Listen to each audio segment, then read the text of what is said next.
There we go. There we go.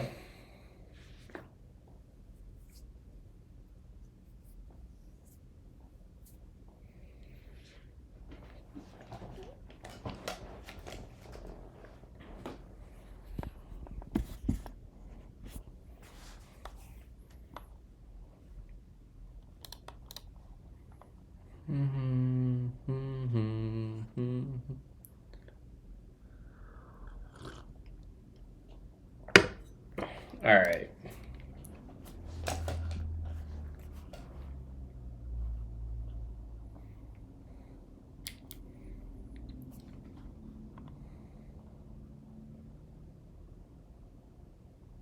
Rejects invalid labels.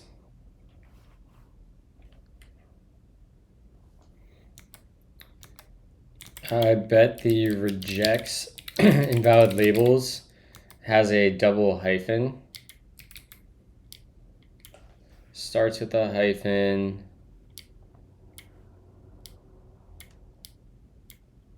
Ends with a hyphen.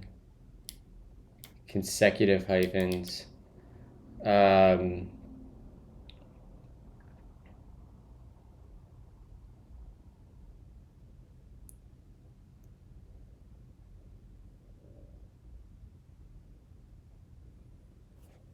It's not so much consecutive hyphens, it's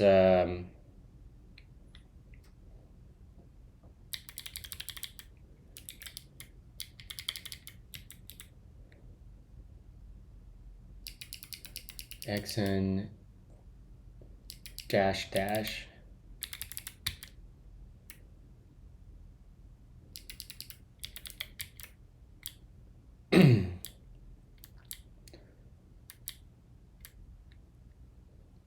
Where does left and right come from?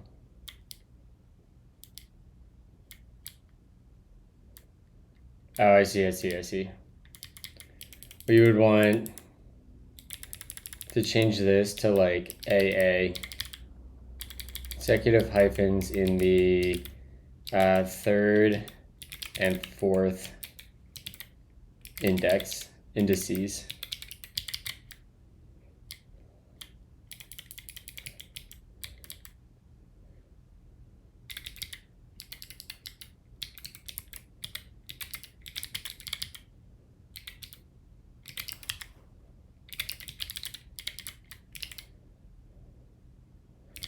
Now that one should pass.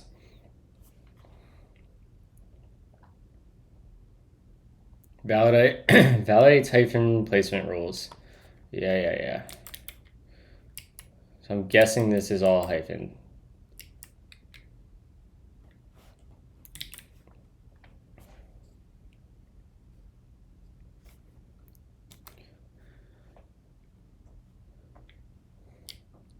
Starts with hyphen, sure. Ends with hyphen. Can have a hyphen. Cannot have consecutive hyphens in the third and fourth indices.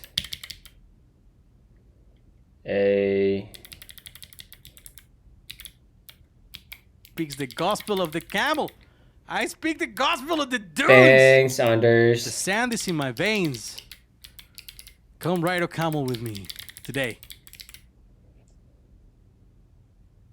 Boom. Passing test suite. Let's go.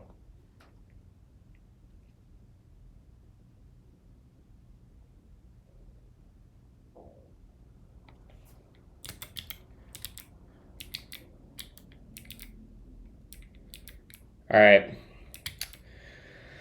What is the next thing we want to do here?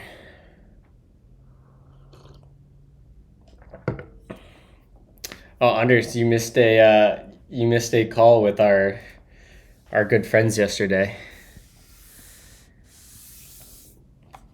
I don't know if you saw that.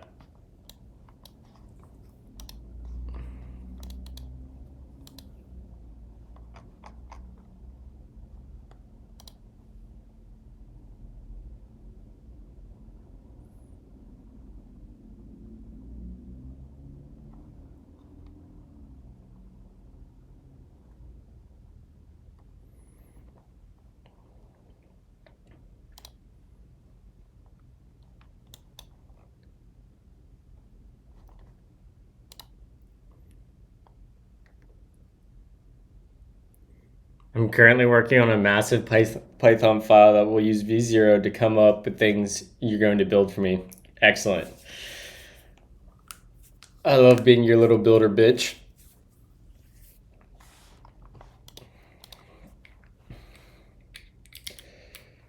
All right. Let's commit this. We haven't committed this in a hot minute. Progress on edge cases.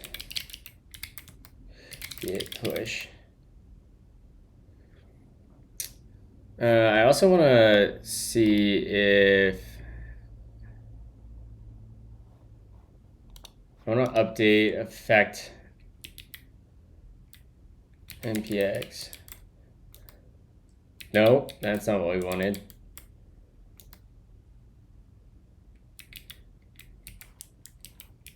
Is there like a clear cache for npx?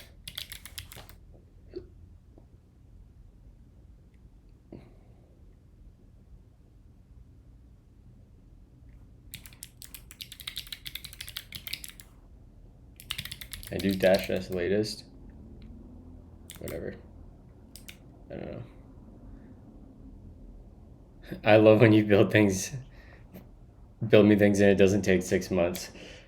Well, you know, I can't help there.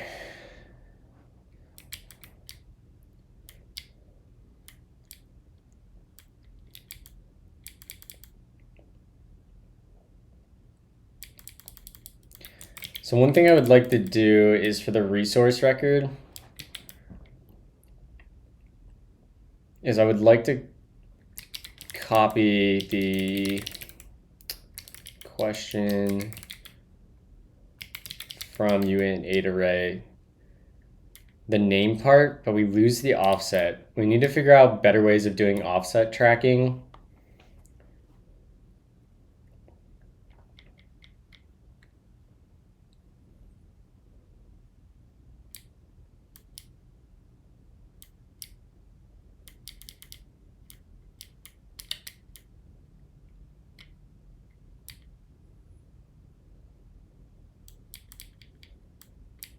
And we get screwed here.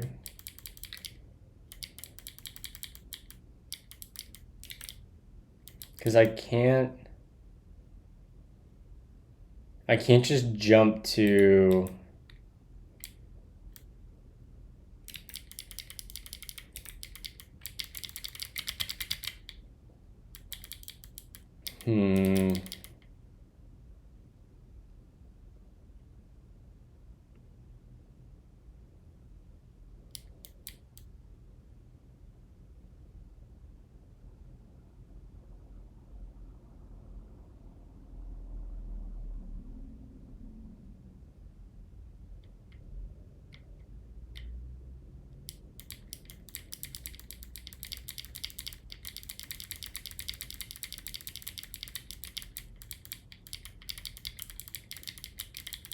So the problem I'm having is the memory layout of a resource record is different than the memory layout of a question. The memory layout of a question is convenient for parsing the name with our name parser or schema, because we can just pass in a view, or we can pass in the buffer, the uint8 array, that we're currently parsing for the full question, and we can just pass that straight through to the name schema, and we don't have to worry about tracking what the offset is in this basically uint8 array, because we know that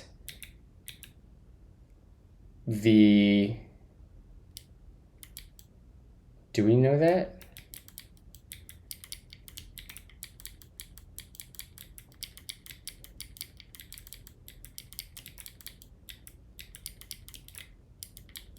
We know that the end of the uint8 array is, what is this, 32 bytes here? Or well, 4 bytes, right? We have a byte here, and then we have a byte here. And then likewise here, so we can like look backwards through the data, which is what we do right here, right? We get the offset, it's the byte length -4. And that's how we basically deal with the dynamic size of the name in a question. Is like we don't care how much memory the name takes up, or we don't have to track how many bytes this takes up, because we know we can always parse the type and class by looking at the tail end and working backwards, which that doesn't work for a resource record, because resource records have the same property of the name, right? Like it can be this dynamic block of memory right here. But then we also, on the tail end of the memory, our data is also a dynamic block of memory. So like we don't have the ability to just look at the back and then work backwards from here and parse the type. Because we won't know, if we started our data, we have no idea what the size of our data is. A variable length, is there like a terminator for RD length? A variable length string of octets that describes the resource. The format of this information varies according to the type and class of the resource record.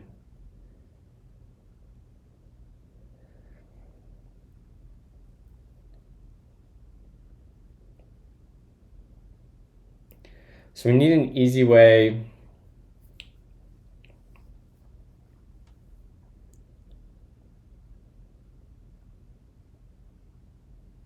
the obvious thing here is that, like, all right, let's do the naive solution that has an extra iteration, and we'll figure out from there. So we can copy what we did in question with name.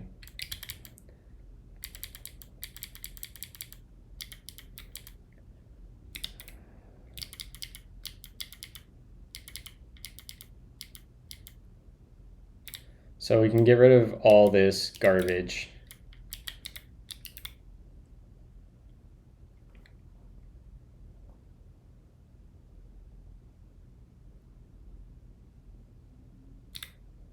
And then we can grab U.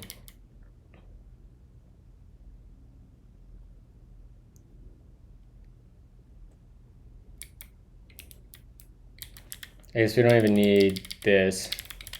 This is just name. We need to turn this into an effect.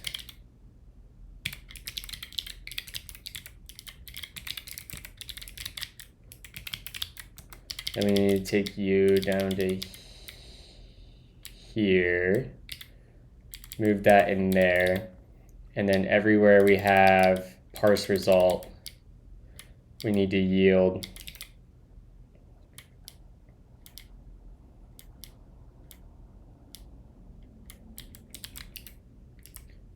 return parse result becomes return yield star parse result.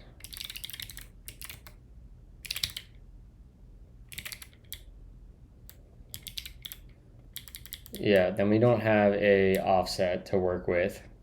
So like the naive way to get the offset is,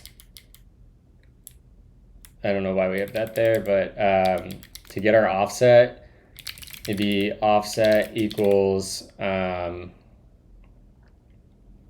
is a bunch of labels, right? You would take name dot reduce, and we get a sum and a label, and we go boom, and we say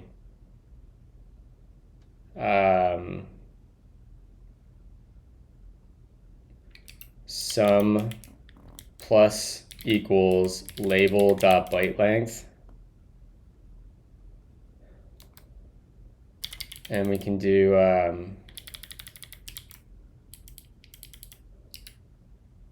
Well, byte length should be a number. We can just say this is going to equal 0. It's not. Just give it a default, whatever. So that gives us our offset. And then we would do plus 1.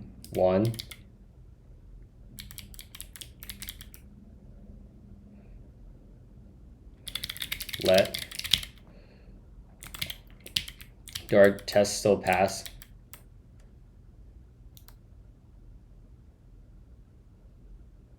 Yeah, no. All right. Expected 4096, receive 5. Did I not do that right? What up, Emotion?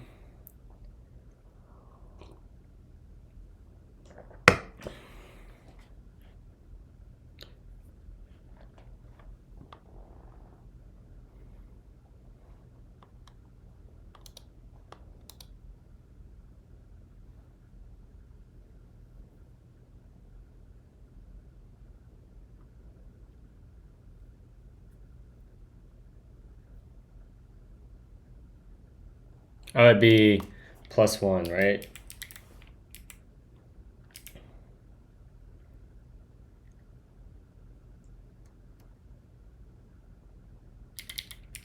Actually, I don't think that's right either. Oh, yeah, it is. Nice. So I don't love the fact that we have to like do this extra loop over all the labels here. It's kind of annoying, but I don't know how else to handle this. Like we could update our name decoder to carry information about the total byte length.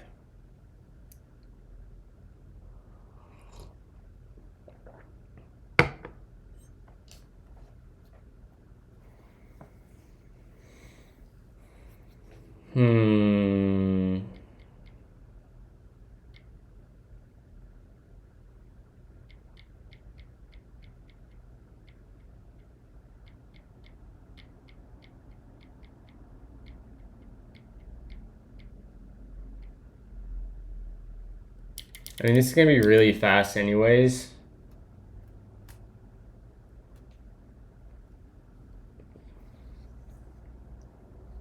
We could make this return like a tuple, where it's like the name and then the total length in bytes.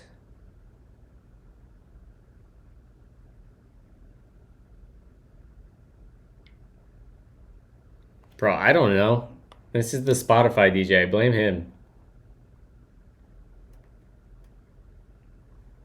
I'll skip it just for you.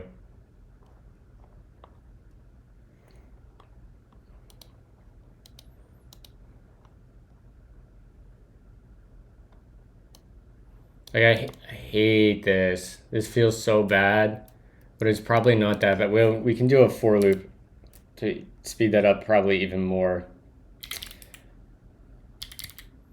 Let offset equals 0 for, we'll just make it as least bad as we can.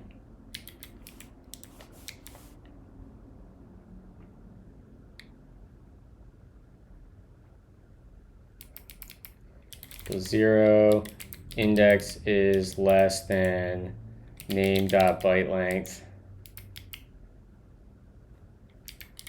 Sure. Index plus plus. Offset is going to be plus equal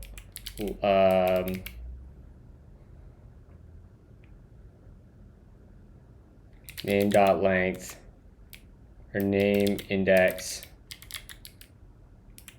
0 plus 1.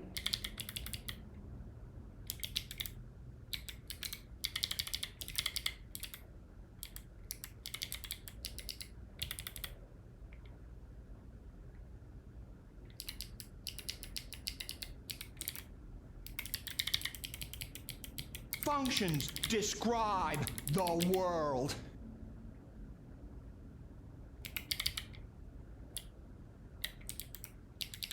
Shouldn't this give me a...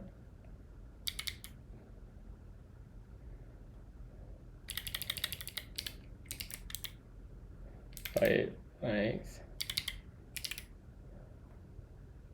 Yeah, there we go. How's that any different than what we just had?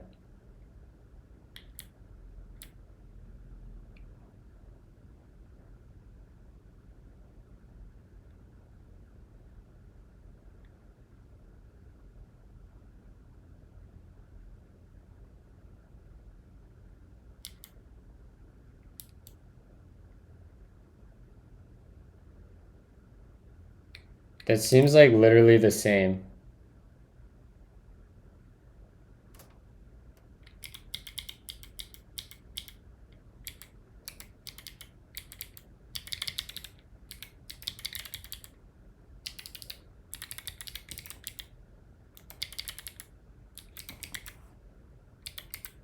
Oh, I'm guessing this is probably... We'll do it 1 plus...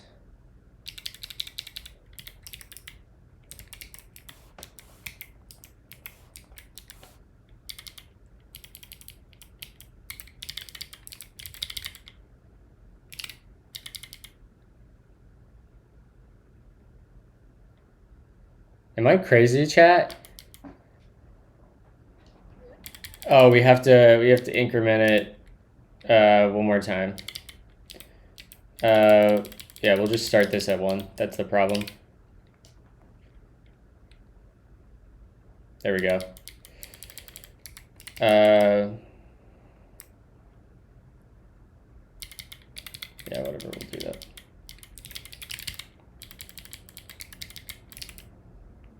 I hate this. This is like my least favorite part of this code. Could I add name.length plus 1 to offset instead of adding...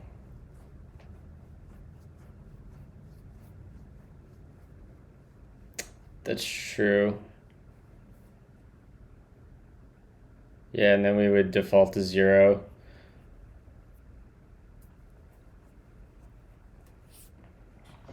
So you're saying doing something like this, and then we could do less than equal to.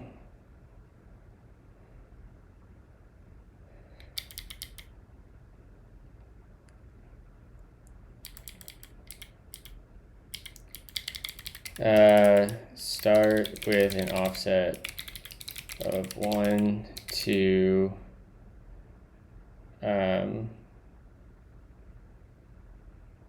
actually, I'm just gonna make this more explicit.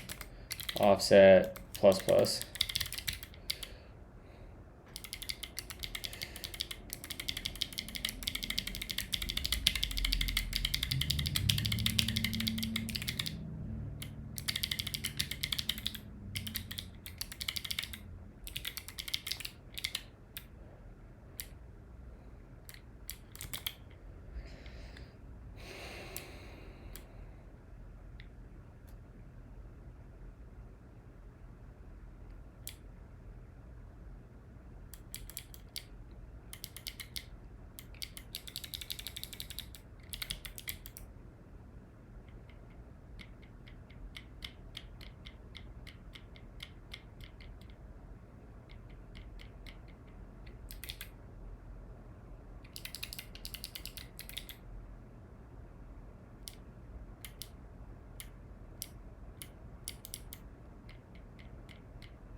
All right, Alright, we'll leave that go for now. I'm just gonna write a to-do.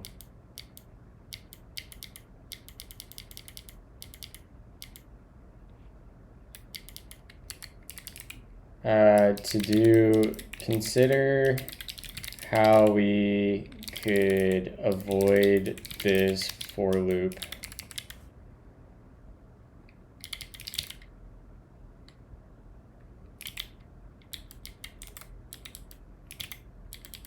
Let's ask Claude. Let's see what Claude has to say.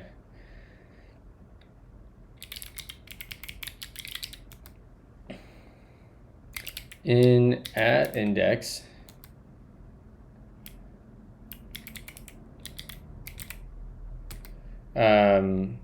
ultra think about a strategy. I hate that that's a real thing. About a strategy in our resource record from uint8 array decode method that avoids having to iterate over the name to calculate the offset. This is redundant work, since we pass over that section of memory and decode name from uint8 array.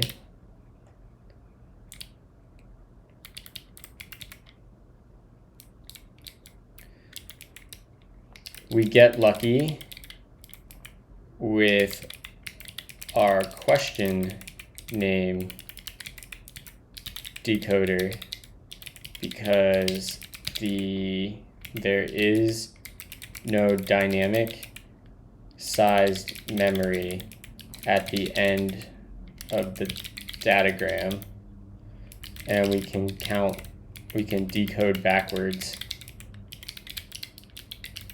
However, resource records have dynamic RD data sizes.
Decode name with end offset.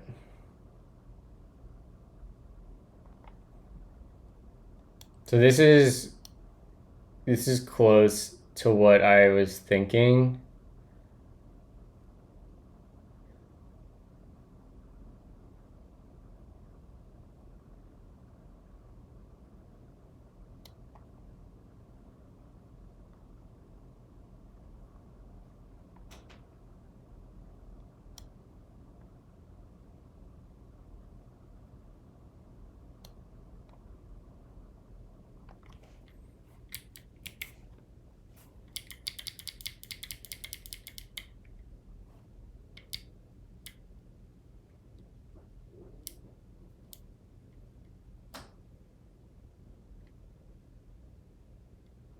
I guess we could do that.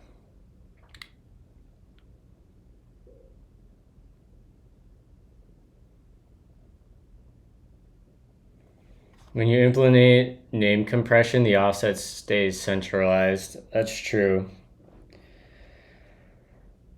Okay.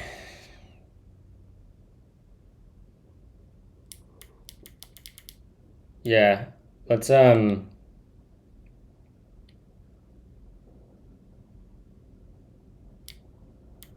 right, let's implement that. Because we are going to need that for compression. It's a good point.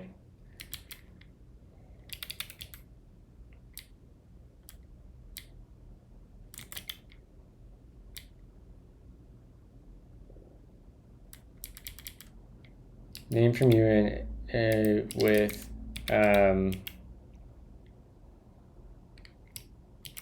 length. Name, no, we should do. You guys are ridiculous with your song requests. Name with byte length.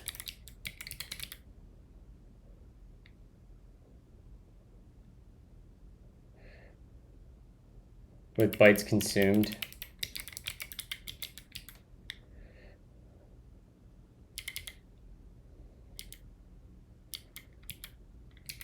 And we want const name with bytes consumed. It'll be schema.tuple. And it'll be, do we want the length first or do we want, we'll do name and then we'll do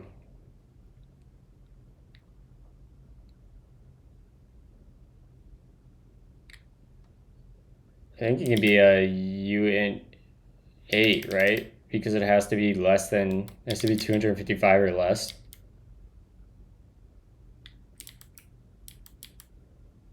$255 octets.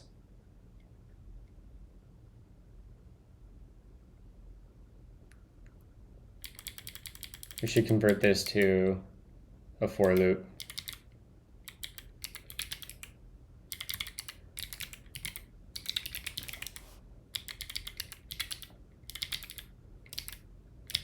Let index equals 0. Index is less than labels dot length index plus plus, and then we do bytes plus equals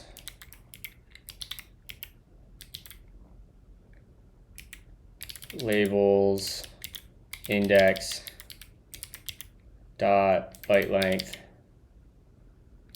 or 0. Get rid of you.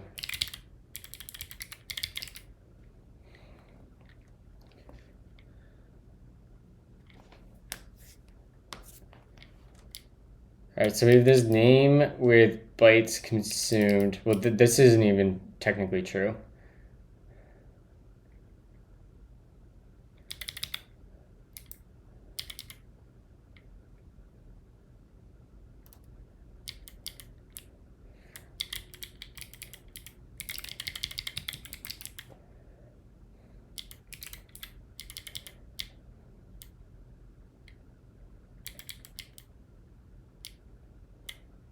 All right, we increment the offset. How diligent are we about incrementing offsets here?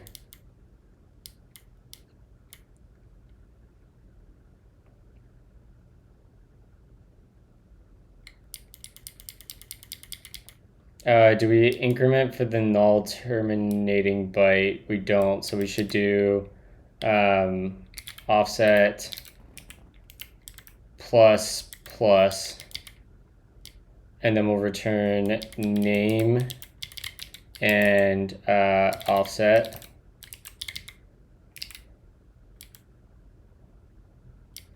And then down here we get name, and we can ignore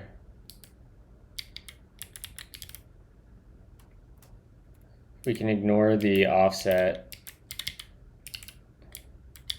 right? That's the uint8 array. Yeah.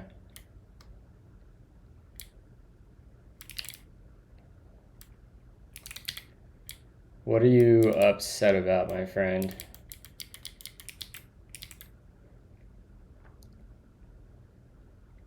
Oh, do we just have to ask constant?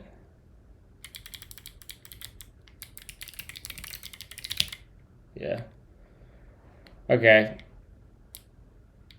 So now if we grab u,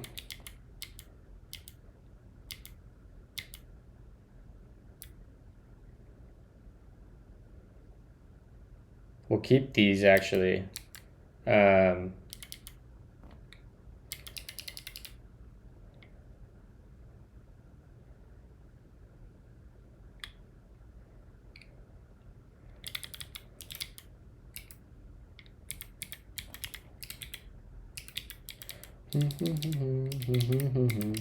With bytes consumed.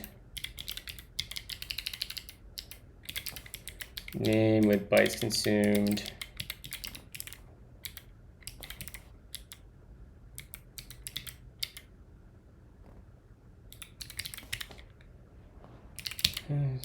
Chicken dreaming. She said. We can do decode this dot. This is going to take a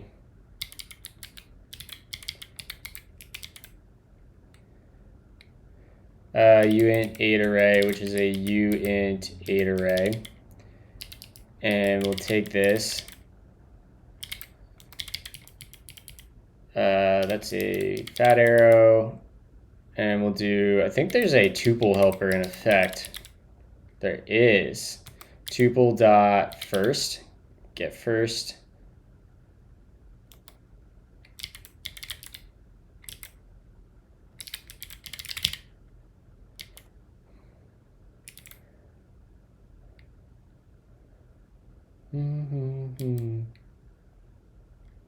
Why? Oh, we have to pipe that.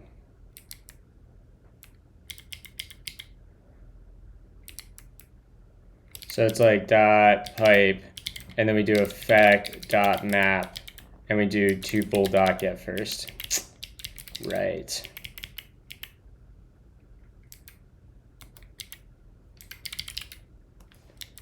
Yeah. Look at that, chat.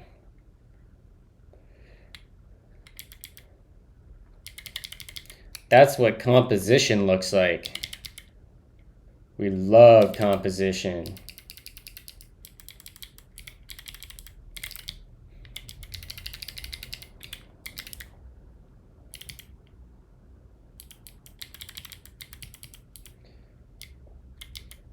And here instead we get a function that takes a name and we'll pass to I probably could add a property.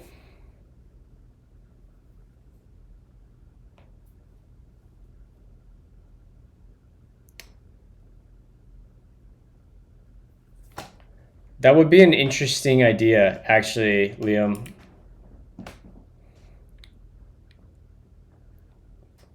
Let me write this real quick and then let's explore that. Encode name with bytes, name.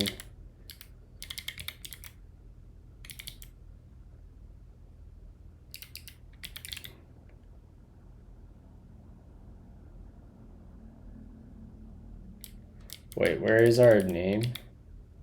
Oh, name.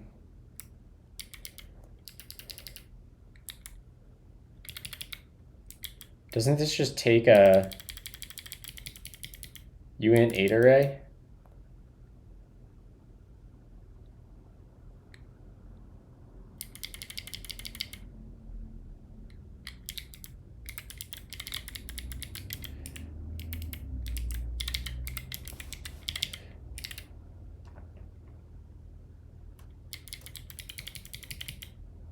So let's see if we can do that here. We would have to create like a schema It'd be like const r with foo property, right? And we'd say like it'd be schema dot array dot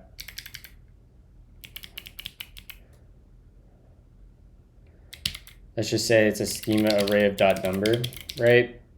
And then we could pipe schema dot, I don't remember how property key works. Let's we can probably ask Claude to figure this out since we have access to our MCP server. Using the effect docs MCP server,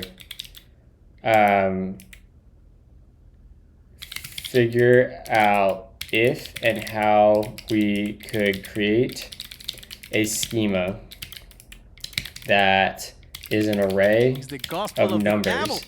I speak but the gospel of the dunes. The adds sand is in my an veins. additional Come right or come property to the type slash array that is named bytes consumed.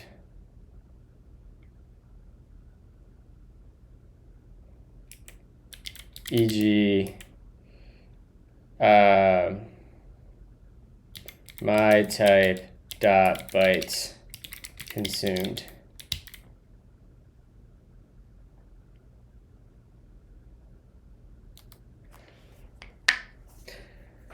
Thank you for the subscription, scientist. Appreciate you. How you doing today?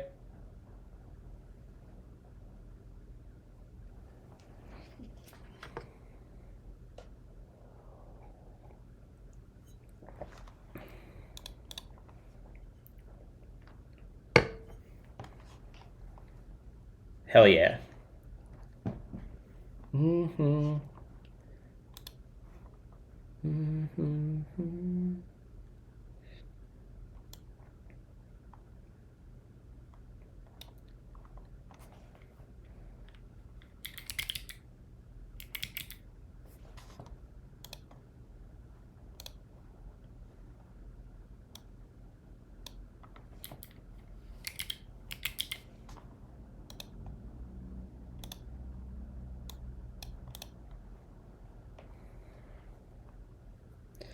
Just doing some side project work before going to real work. Same.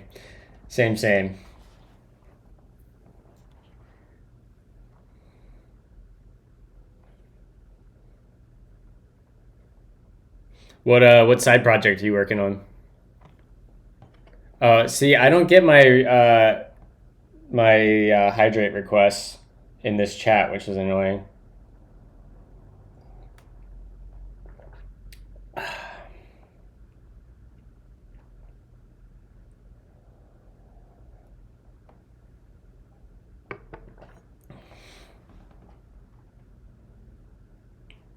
Using schema.class to create a custom class that extends an array with an additional property.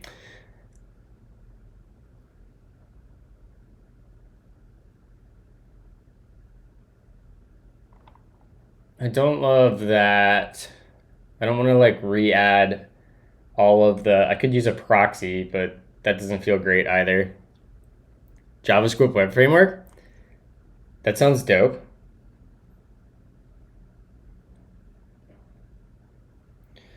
Send to add properties to an array.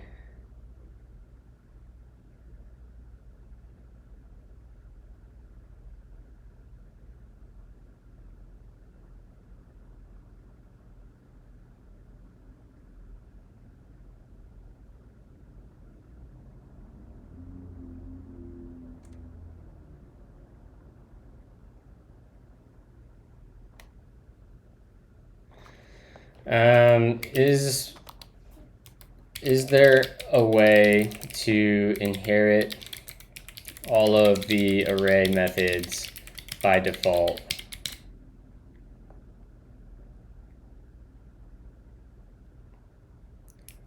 rather than re-implementing them?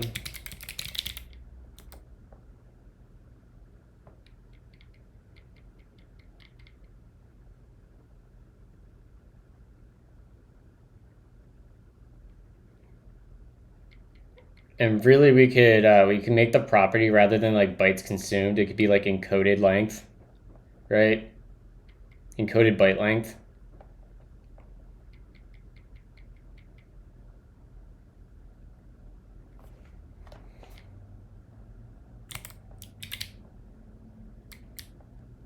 Proxy approach. That's exactly what I said.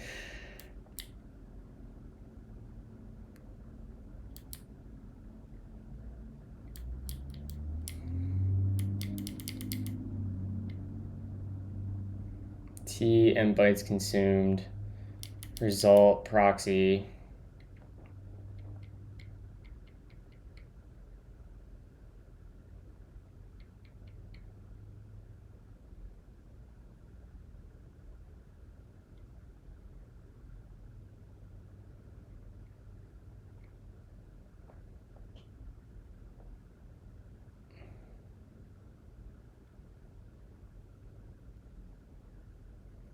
It's not the worst idea.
I hate option 3.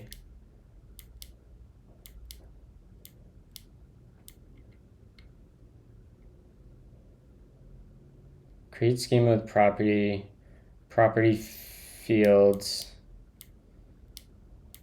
decode new proxy data. That's more complicated than I want. I think I'm okay with the proxy approach.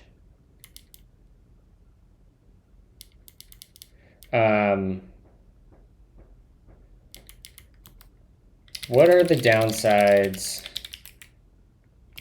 What are the consequences of using a proxy? What are the impacts on memory and runtime characteristics?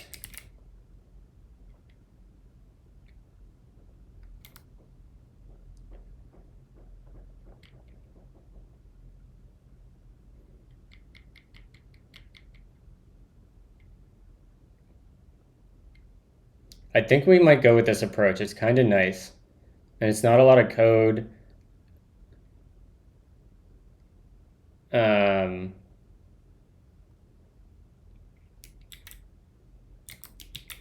Right, like we can get, where is it?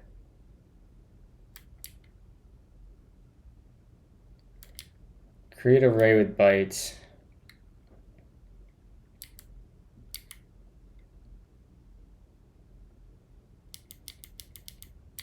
Like this isn't terrible.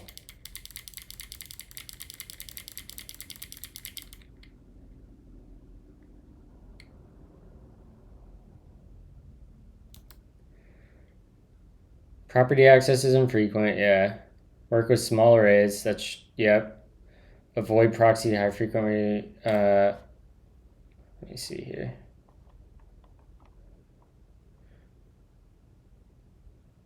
Yeah, there's an extra hop. That's okay. That's not super expensive.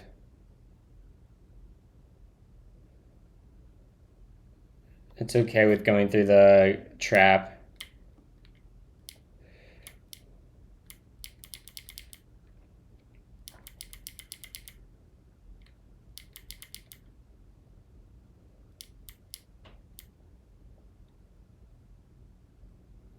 I think he probably knows a good bit about V8 and JavaScript engines. There's so much literature on this stuff that I feel decent.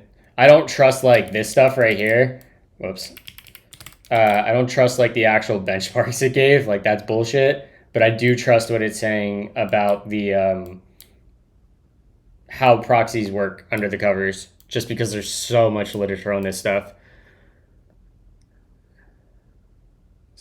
I don't want to struct though.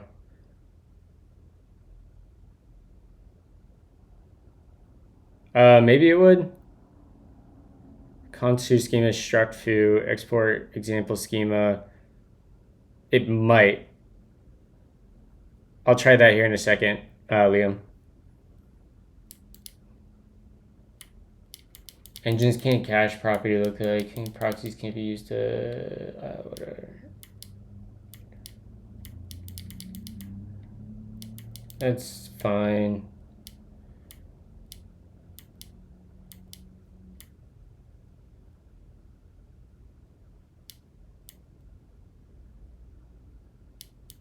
I'm not super worried about this.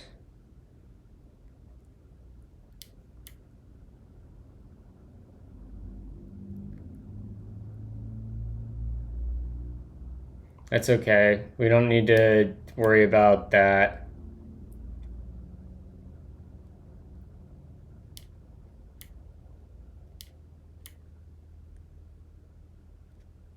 Yeah, that feels good.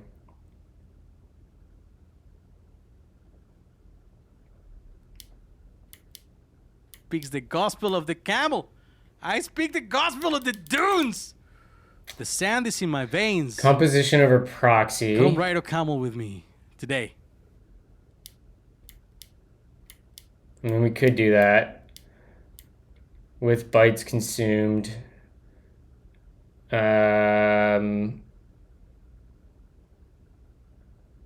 Super.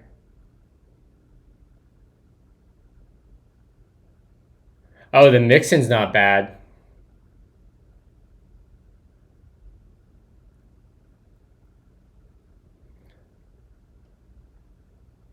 The mixin's not bad at all.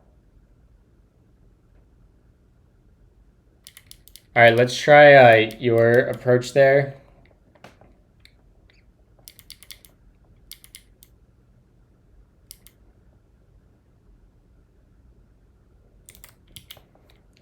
So you're saying we have, where is that? Const foo schema equals schema.struct. We have encoded bytes length, byte length, and that's a schema.number. And then we have let's say const bar. Schema is going to equal schema dot extend schema dot uint 8 array from self and foo schema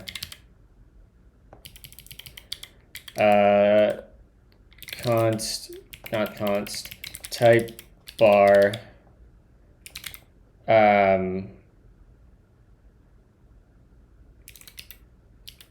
equals type of bar schema dot type. That seems like it works, actually. But we still need a way to implement that, right? Like, that's fine. We need the actual implementation. This is just a description of it. Like, I don't think I can do bar schema dot make, can I?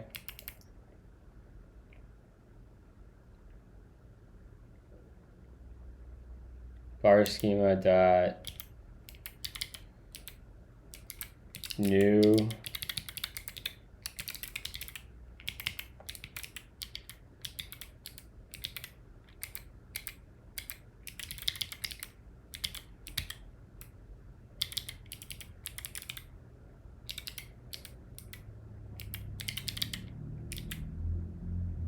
takes never. What up, Federico? I am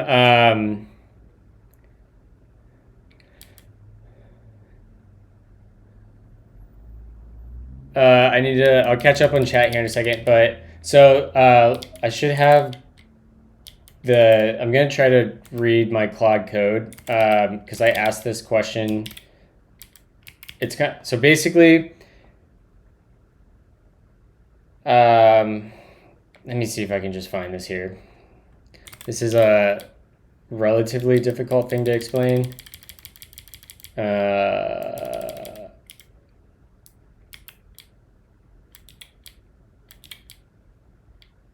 don't want this to do that. Maybe I already deleted. All right, so what I'm trying to do is both questions and resource records. So a question looks like in memory, it has, that's the header. In memory, a question when it's encoded has like this memory layout here, right? It has some dynamic amount of memory to hold the name, which is basically like the domain name. And a domain name is, or a name is composed up of array of labels. And labels would be like example, for example.com, the labels would be example and com. And when it's encoded in memory, the way it's laid out is there is a initial byte which says how long the preceding label is. So for example, the first byte would be 7, and that says, hey, okay, the next 7 bytes are the label. So you read 7 bytes, and then you hit another basically length byte, and then you would hit a byte after you, so it's 7, right? We read 7 bytes into our program, and we know we just parsed example. We move one more spot in memory, and we hit a byte that says 3. That's a length byte that says, okay, the next label is going to be 3 bytes. And then we go and we read the next 3 bytes, and that parses com, so COM. So both questions and resource records have names as the first part of their like datagram in memory. And when we're decoding this from binary, we have the advantage during questions that the rest of the memory layout is static, right? So we know that class is at the end of the memory, right? And it's going to be 2 bytes, right? So each of these rows is 2 bytes, or uint 16. So here is a byte, and then here is a byte. So we get an advantage that we could parse the name without keeping track of the offset or how many bytes were consumed, because we could always start parsing backwards because this is static, right? Like we can, I'll show you what this looks like in code. We use this name decoder here, right? And we read the name, and then rather than having to track how much memory we read through while parsing the name, we just end up walking backwards through the datagram. You can see here we do the byte length minus 4, right? So we go back those 4 bytes. However, that doesn't work for resource records. So here's our dynamic name section of memory. With names, the end of the datagram is also dynamically sized memory. This R data can be any size up to, I don't even know if there is a limit on how large, surely there's a limit, but we can't read backwards because this is dynamic. And the this right here, this uint 16 tells us the length of this data, but we have no idea how to get to this, right? Like we can't read backwards. So that means to do this efficiently, well, to do it the naive way was we parse name the same way as we were doing in the question, right? We don't keep track of the offset. And then once we parse that, we go over that memory again, or we go over the name and we determine how many bytes were consumed. And this part right here is redundant because we've already walked over that memory. So to do it again is inefficient. So that's the problem we're trying to solve right now. And the way to do that is when we're decoding the name is to keep track of how many bytes we've consumed.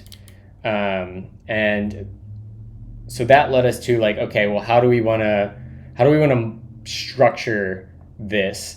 And like the initial thought was, well, if we have this type called name with bytes consumed from name with bytes consumed, it's just a tuple, right? So this type looks like here's our name and then here's how many bytes we consumed. But it would be cool if instead we just had like basically a uint8 array that we could be like bytes consumed rather than returning and allocating this tuple. So figuring out how to do this, in fact, this will probably be, rather than bytes consumed, this will probably end up being encoded byte length. Right, so this would be like name dot encoded byte length. So we're just figuring out the most efficient way to basically extend the array class to have this extra field on it. Does that make sense?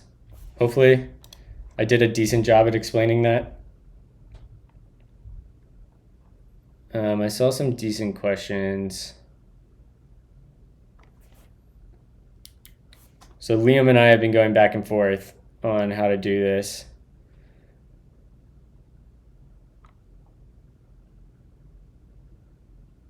Yeah, tuple.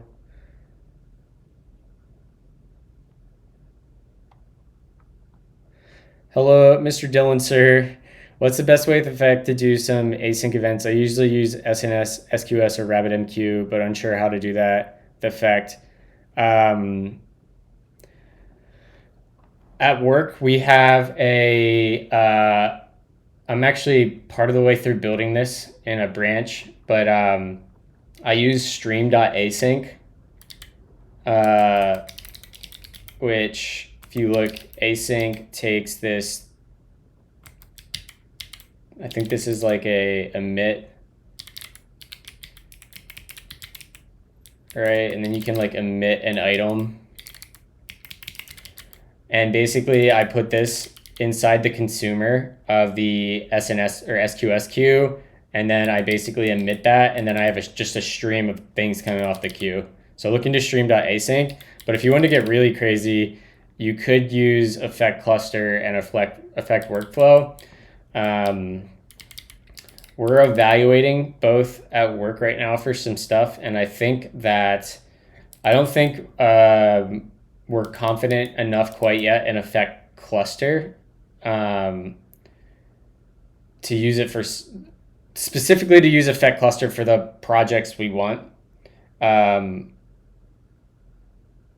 don't think we're going to use it, but we might write our own workflow manager implementation, basically a backend to affect workflow using Vercel's new queue abstraction and DynamoDB rather than Postgres or SQL.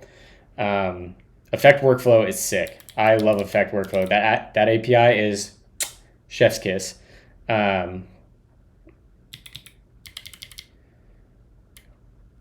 But yeah, look into effect workflow and effect cluster.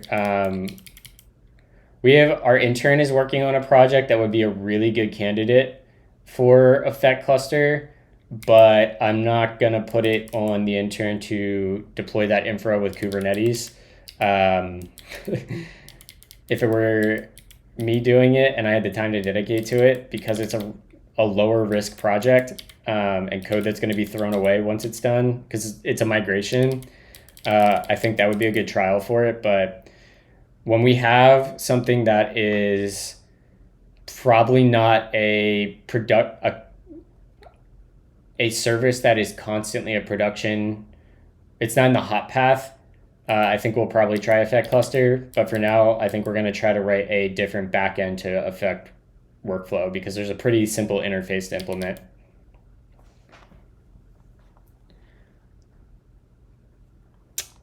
Nice. Like I could implement this, there's no problem, but if the effect has a blah, blah, blah. Yeah, exactly. There you go. I've never worked this kind of data. I honestly, until I started working on this project, Federico, I've never worked with binary data that much either. I've done some stuff. I had to write like I had to write my own uint, or no, I had to write my own base 64 encoder and decoder one time, but that's really it. Yeah, naively, we can say you want to read from that buffer multiple times without having to reread it every time you need to get the data from it. We want to, once we decode it from binary, we basically drop like the 7 and the 3 when we decode. We're just pulling out example and com for the decoded value, so we basically lose those. But I want to keep track of the total amount of bytes in this tuple you have here, like that 7 example 3 com. So like the total bytes would be 7, 14, 3, 6. So it'd be 6 plus 14, 20. Here, I would want to keep track of that number 20. So we can use how many bytes we've decoded. So in the parent decoder, we know where to pick up and continue parsing after the name. Basically, we're just trying to figure out, where is this? We're just trying to figure out where this offset starts, right here, where type starts. That's it. It's the only thing we're trying to do in an efficient way, is what is the index of this bit without having to reread over memory or reread over data we already parsed. I kind of like this with bytes consumed guy here.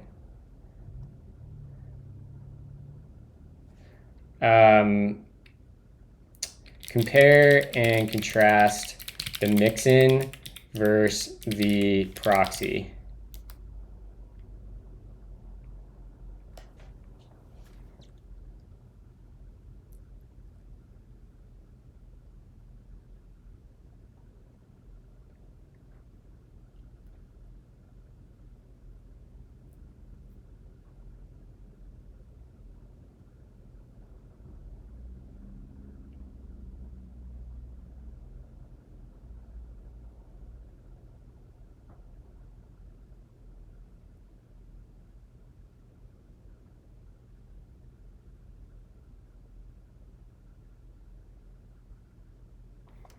So my current situation, I got 2 services. One is a processor that builds up a projection of data for storage. I have another service that is an integration which uses that projection to communicate to an external API. All I need is publish an event from service A and consume it on service B. By service, I also mean like 2 separate apps. Not I figured that, Ethan.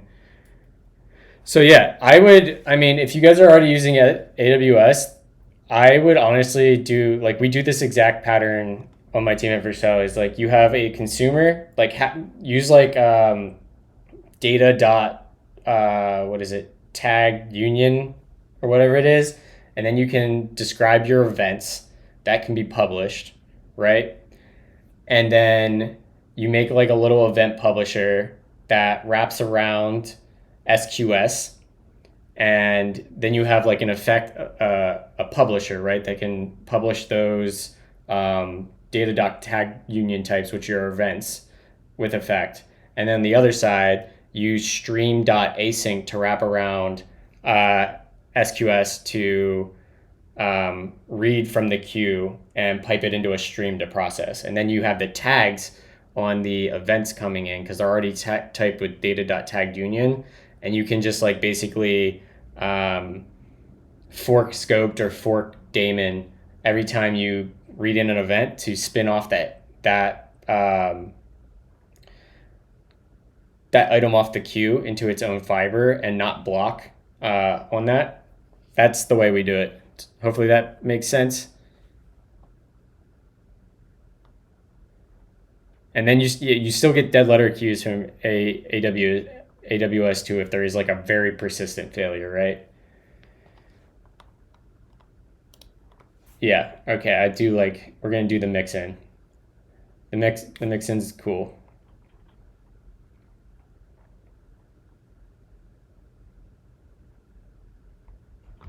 All right.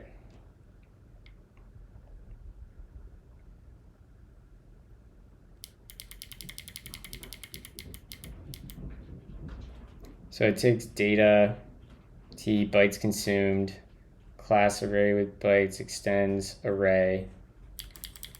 All right.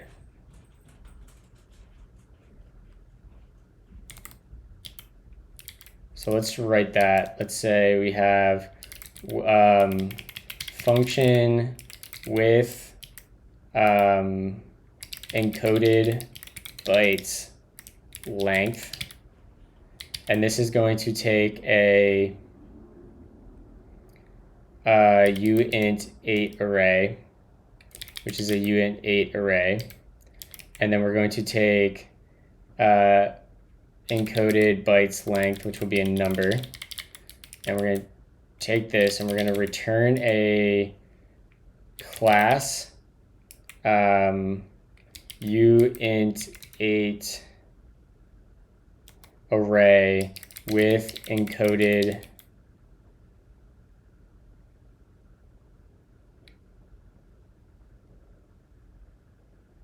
or actually it's not even that, it's an array. We'll say I can do an anonymous class here, right? Class extends array. Yeah. And then here we do a read-only encoded bytes length is a number. And then we set a constructor that receives how do you do it?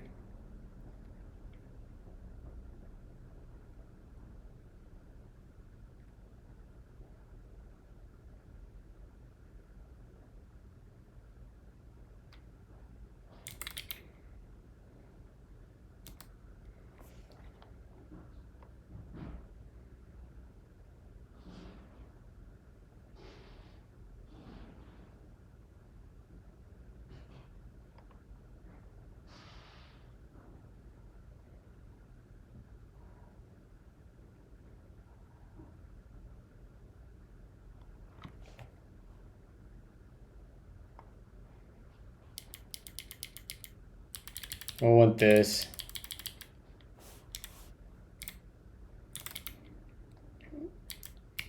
We come up here and we go here and we'll paste that in there and we'll say this dot encoded byte length equals encoded byte length. This is encoded byte length. This is encoded byte length. And we need to call super args. Isn't args like a special thing?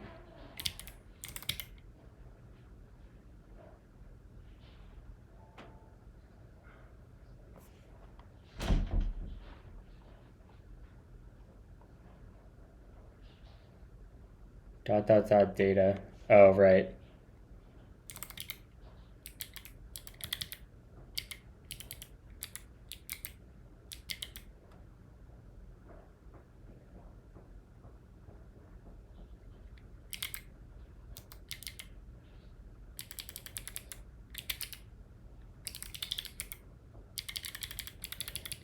It's a array,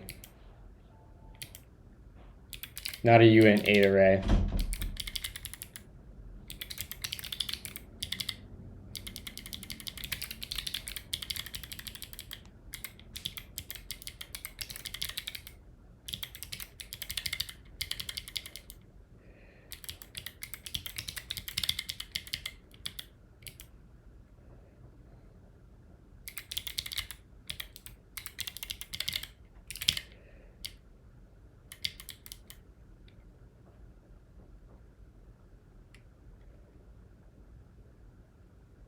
Okay, that seems decent. Did you open the garage for something this morning? No? Did I not close the garage last night when I got home then? What? Did I not close the garage when I got home last night then? You must not have. My bad. My bad. Array with encoded bytes length.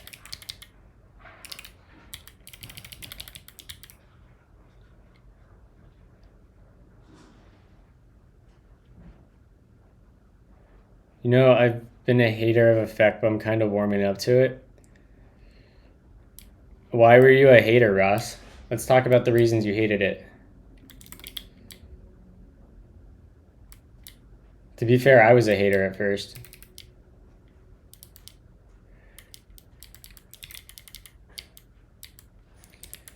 So name is not even like name is technically not this. It's an array. I forget how to do generics.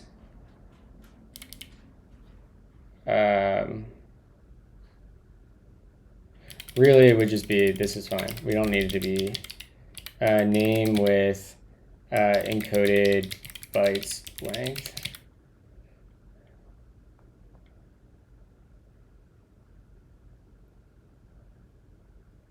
The extend doesn't work at runtime. I just checked. I don't like abstracting, and people always severely undermate the bro, we're working in TypeScript and JavaScript. Abstraction is like the name of the game, and like Effect for me isn't about. I like writing code in the way Effect promotes, but for using Effect at work, it just saves you from all the thousands of foot guns in TypeScript and Node at scale. And I don't mean at scale on a technical level. I mean at scale in an engineering organization. Effect scales at the team, process, and engineering organization incredibly well because it prevents the stupid shit that happens in giant TypeScript code bases.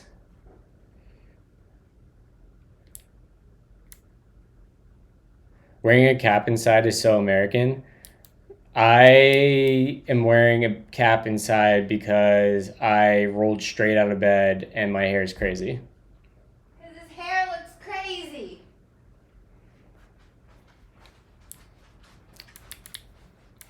Ross, did you watch my video from Effect Days? Because I talk about exactly what you're talking about right now. It's the whole premise of my talk. The sand is in my veins. Come ride a camel with me today. I do wash my hair. I just don't shower before I start streaming because I wake up at like 6:30.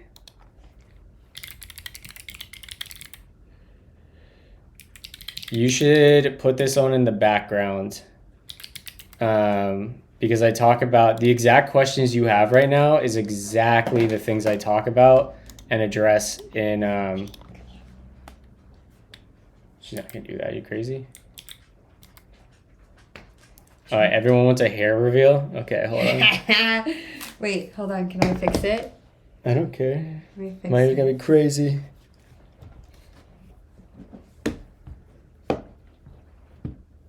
It's not that bad. It's mostly like right in here. Hair Still reveal. hot. Thanks, Roasted. Not gonna lie, I imagined you bald. No, I'm like the opposite of bald. I have plenty of so hair. much hair. My hair is turning gray though. I do have like streaks of gray over here now. Mm-hmm. That's salt and pepper. What hat is that? It's my Vercel hat. You mean my Vercel hat? It's not your Vercel My hat. Vercel hat. I was looking for that the other day.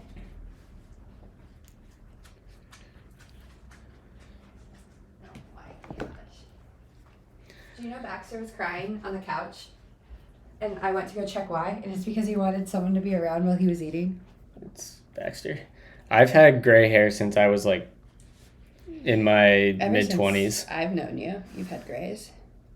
I'm, for reference, I'm 32 now. More like 20, 30.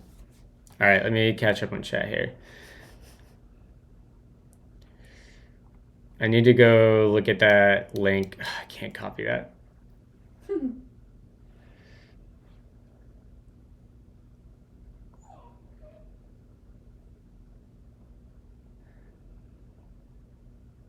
Just kidding, Brett.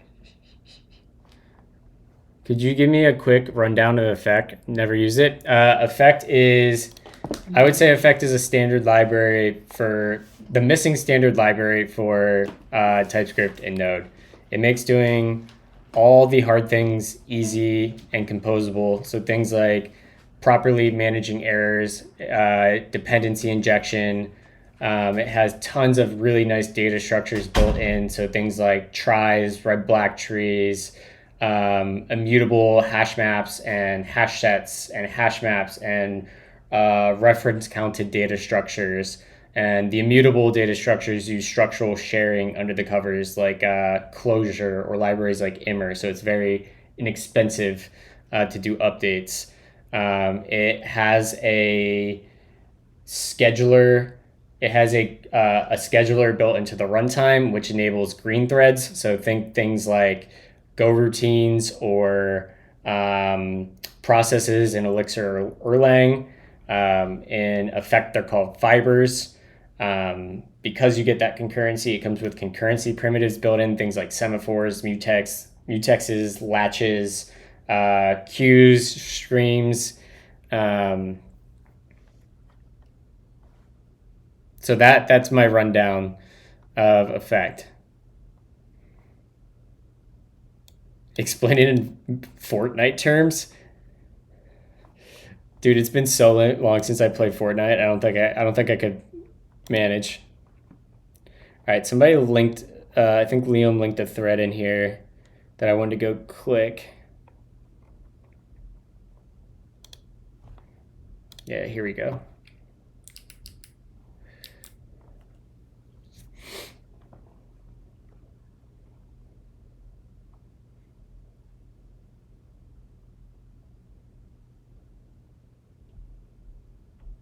Ah, that's clever. All right, I'm gonna copy that.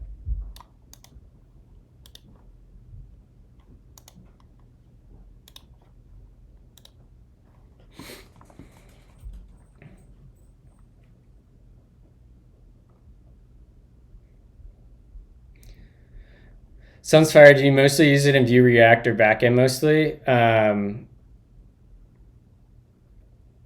I mostly use it for backend stuff, but my team is starting to use it in Next.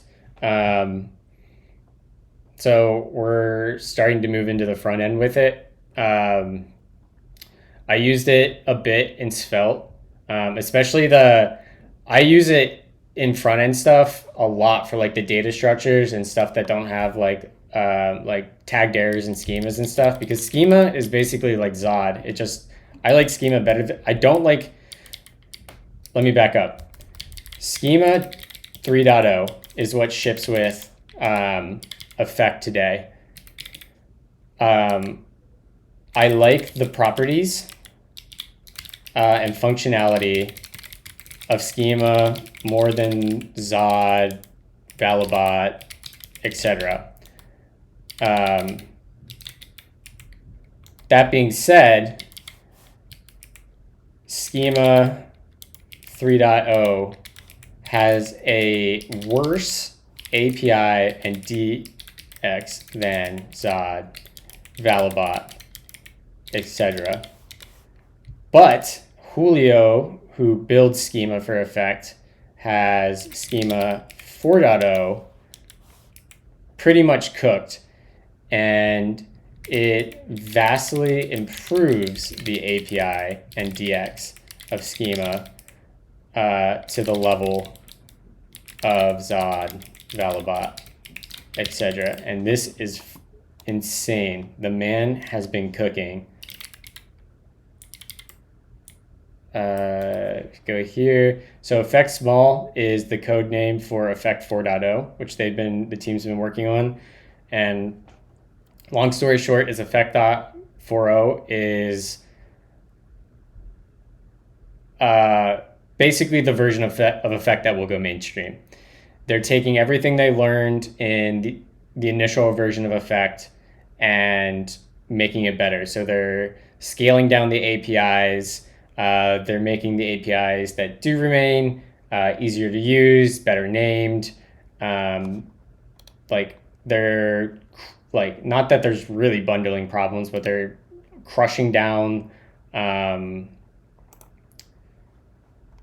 size of things. It's going to be amazing. So if you read this document right here, this talks about what Schema 4.0 is going to look like, and it is fuego.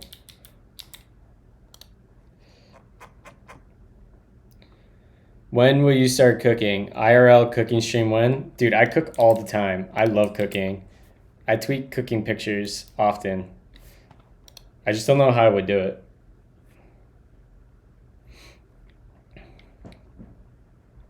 How would you SSR in Effect? We're SSRing with Effect RPC for domains. No, I think enough, the core principles and ideas in Effect are staying the same, and a lot of the APIs will still be there, Luke. So I definitely think it's worthwhile. If you're interested in Effect, I think you will have a good head start. I think learning now is well worth it.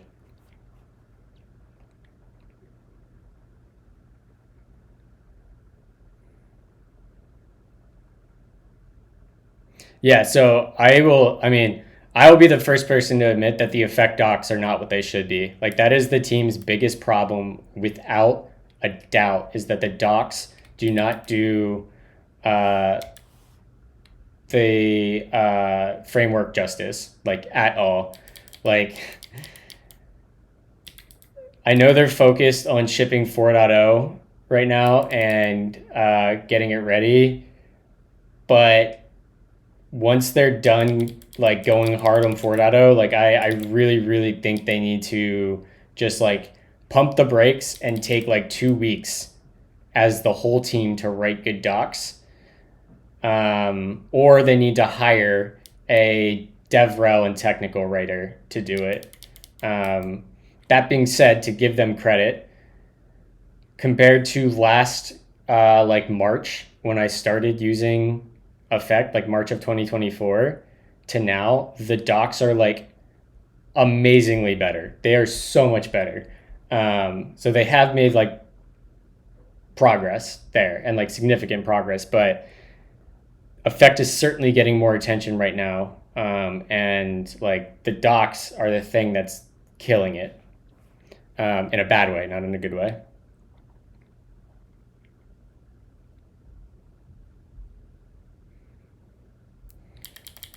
All right.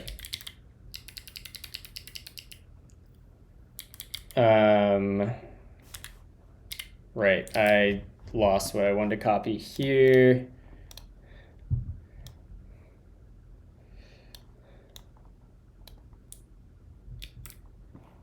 Let's come in here and put this.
I'm not doing it right now. That is not the side quest we're going on today. I want to go to here, docs, and I want to go down to probably in here. Start generics.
Where am I going here?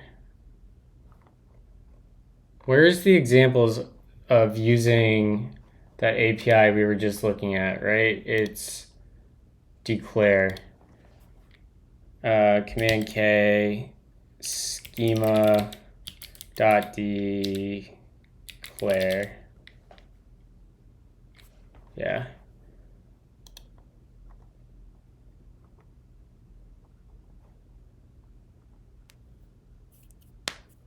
All right, so that just takes the generics there.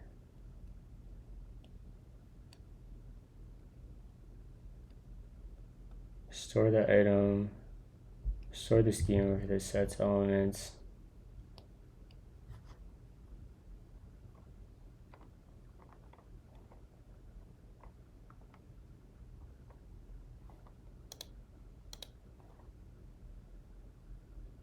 Okay.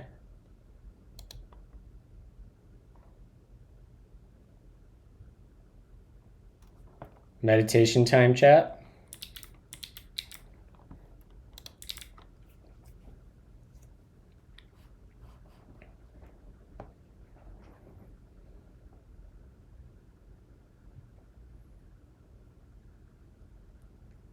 Morning, Amos. See you, Ross. Click service.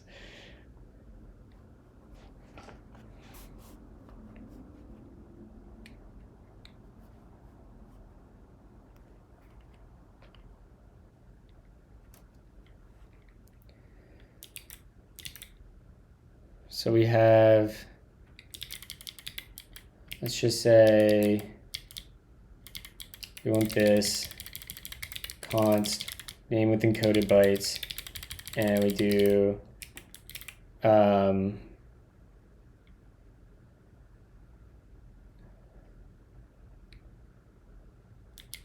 function that takes a name, which will be name, and then it takes encoded byte length.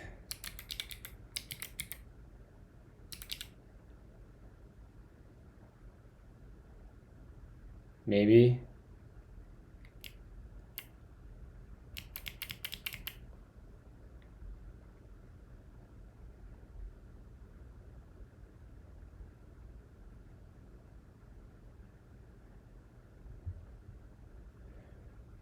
I don't fully understand how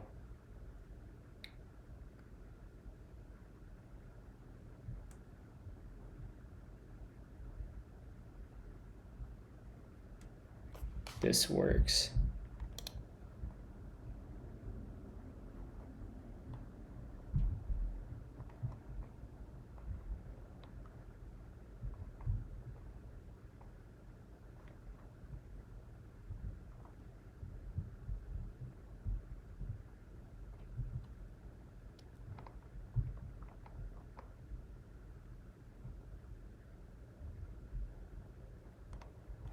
Yeah.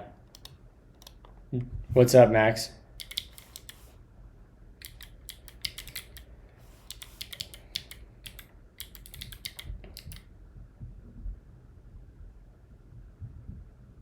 I think I'm just gonna do the mix in. Like that feels like the easiest thing to do here.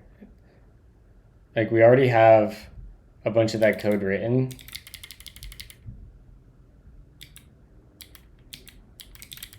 And like this is the schema for it. Because this would be schema dot uint8 array from self. And then we'll just say this is a schema dot struct. And this has encoded byte length. And this is schema dot number.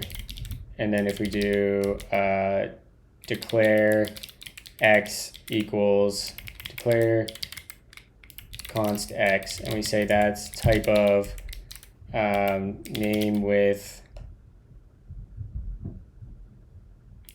encoded byte length dot type, we should get x dot encoded byte length. Yeah, that's what we want. So it gives us the right type.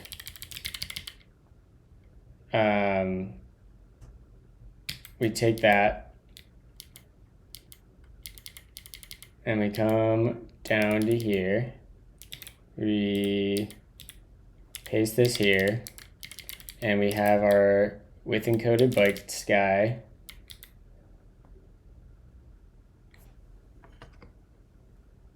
Thank you.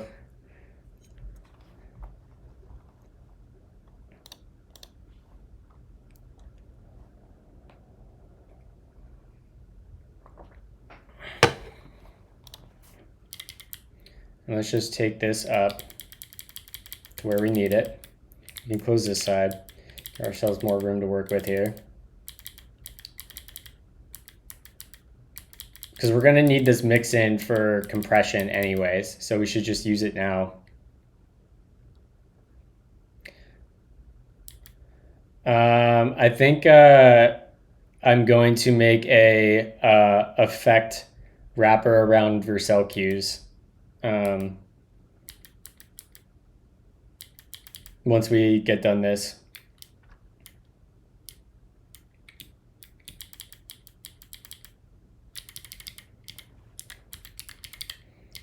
So with encoded bytes length, it takes an array T. We don't even, oh.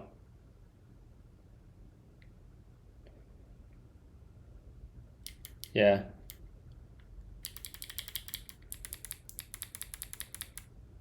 In fact, we can just say name. We'll make it specific right now.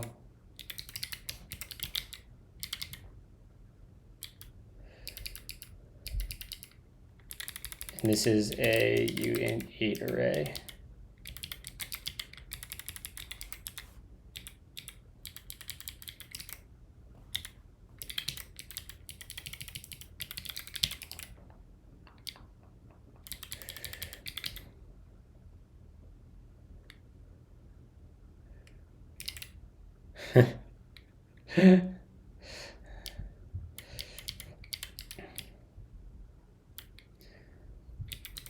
Name with encoded bytes length from uint8 array.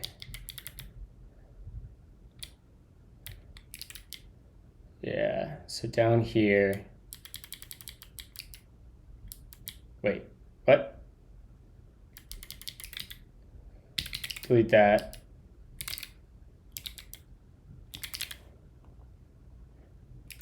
Then down here, we do return name with,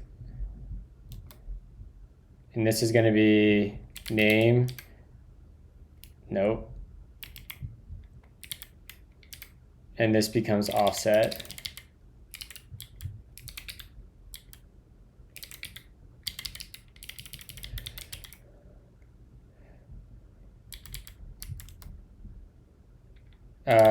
Const x equals name with encoded byte length, name, and then offset.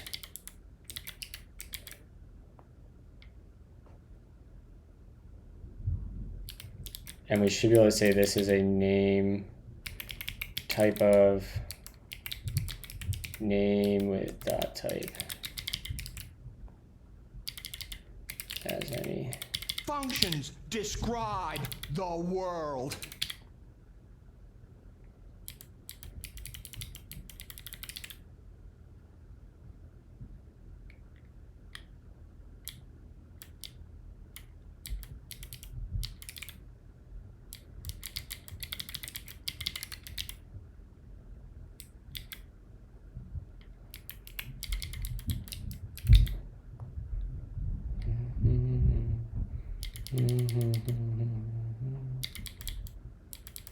So this is where I think I need to use that code that Liam gave me.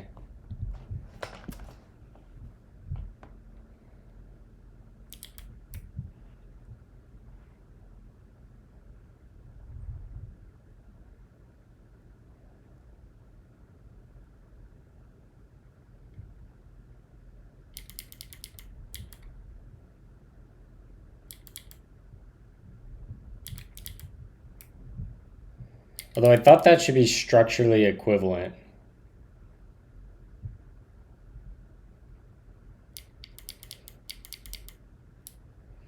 Coded byte length.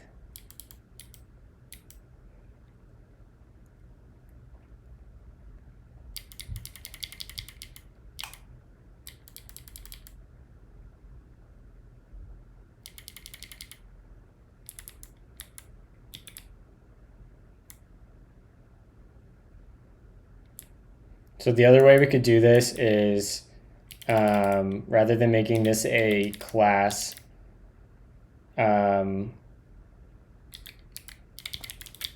we do just object assign.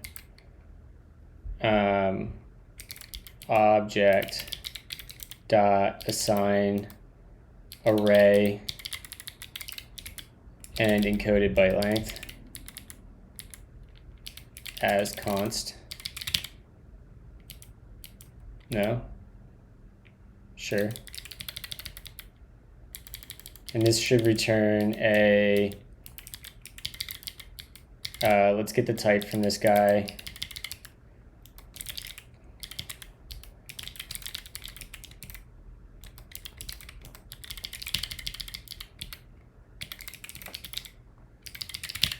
Yeah, okay. So that satisfies that. Okay, so this now type checks here. Well, we did dot as any, but that's happy. And then here, we just get name, right? Yeah.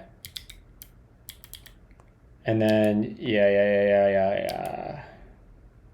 We don't need a bunch of this.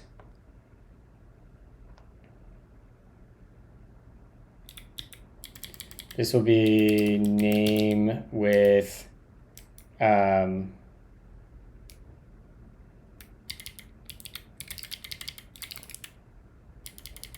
this isn't the tuple.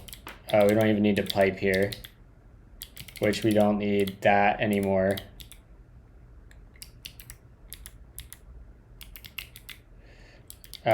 Which these can just be, we're going to clean up all these types here because this is just going to become what name is. Why did that just turn off?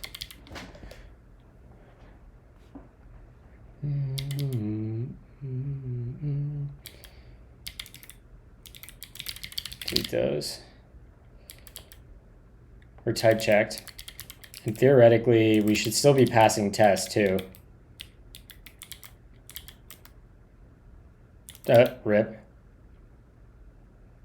Unsupported schema, oh, cannot extend. Okay, so that's what Leo meant about doesn't work at runtime.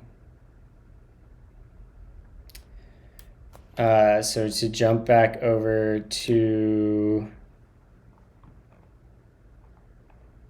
where's that link?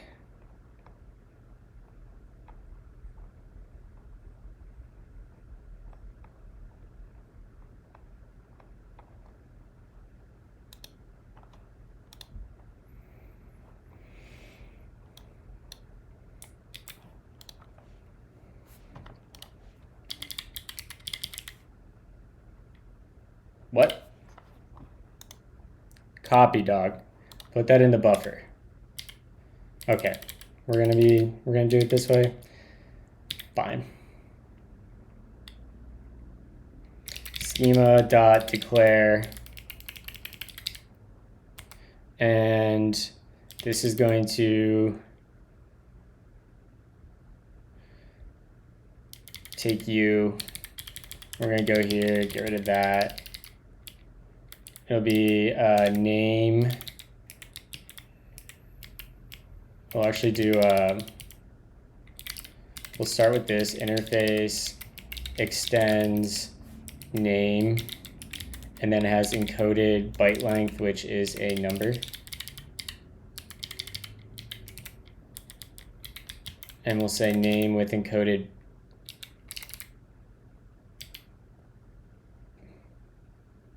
byte length. And that takes a function that takes input, which is unknown. And then we say input is name with encoded byte length. What up, Colin and Kyle? And we'll say input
Do we have is name already? Is name.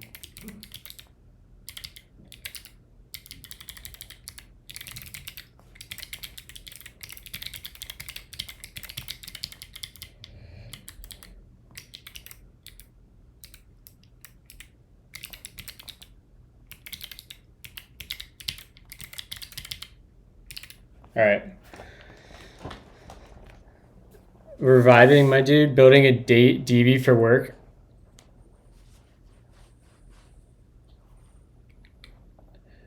Does anyone happen to know if there's a way to get the same type of auto suggestion / complete as in Cursor for NVIM? Yeah, you want to install a plugin called SuperMaven. And in fact, SuperMaven is what Cursor tab is. Cursor acquired SuperMaven. Although I don't know if it's being updated, but it's still pretty good from what I've heard.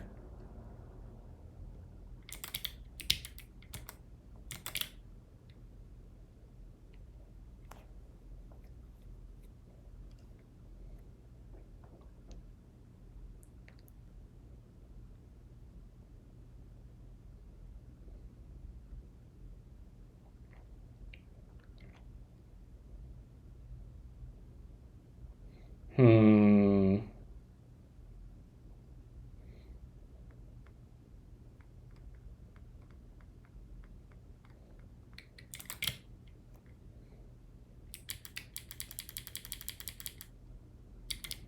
think we need to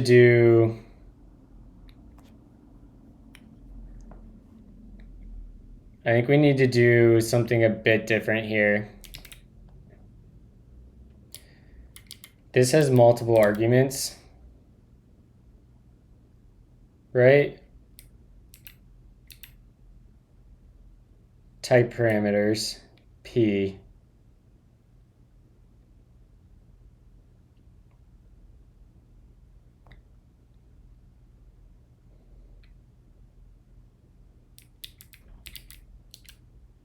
So we take name,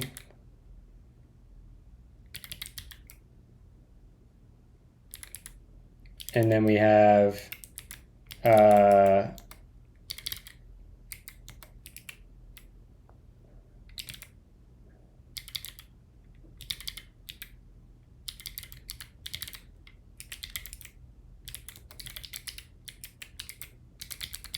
so like this.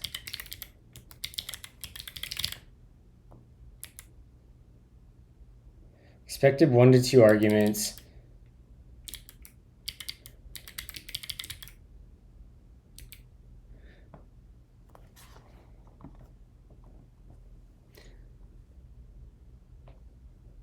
It's just the file where I'm putting stuff right now. I'm going to clean this all up. Eventually, we're going to try to open a PR where we merge this into Effect Platform as a DNS resolver. We just have to get it working, make it better, and then get a good API.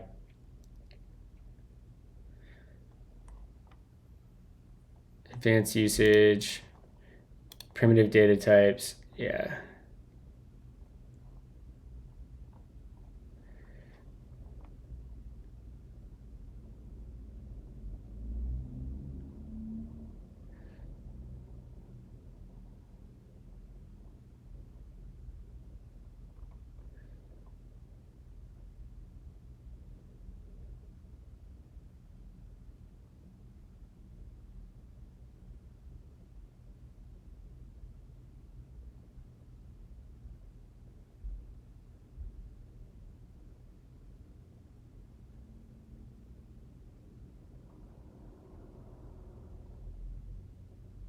All right, so it ends up being schema.declare.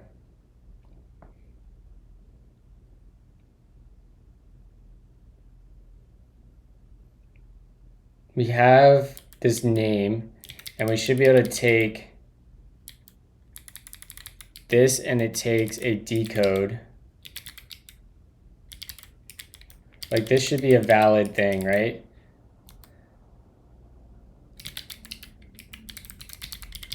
And then it should take an encode.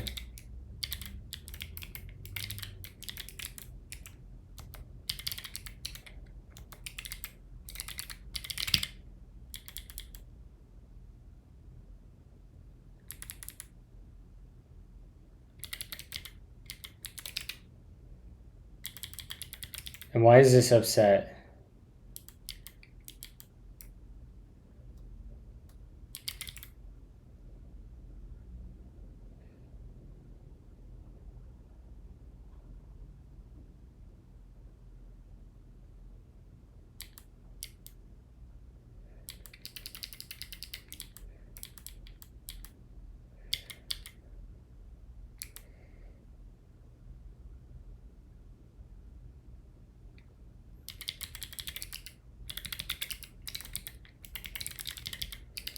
I don't think this is going to make a difference,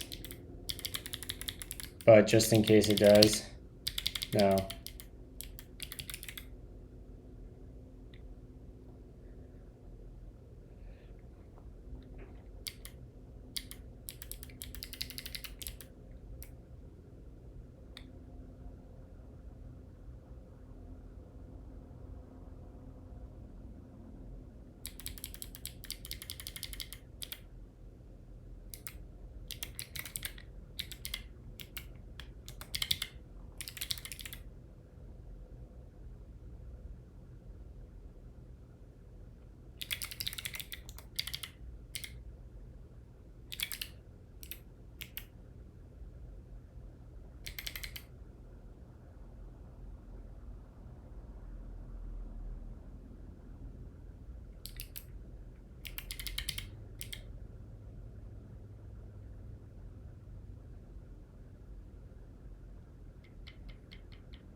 This is obnoxious. I think we can maybe go back to the old schema. Or no, we can't because it extends that. Oh, this is so annoying.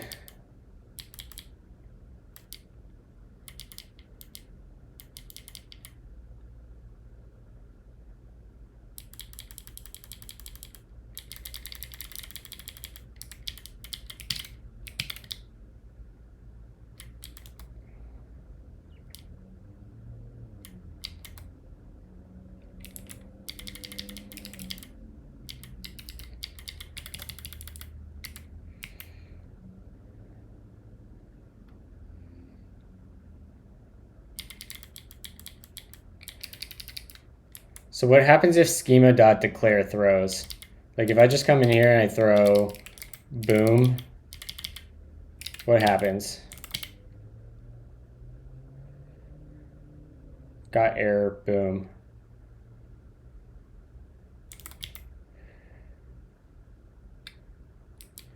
And this is supposed to return a Boolean. Schema dot is, shouldn't this by default exact is set to true? I don't understand why this is failing.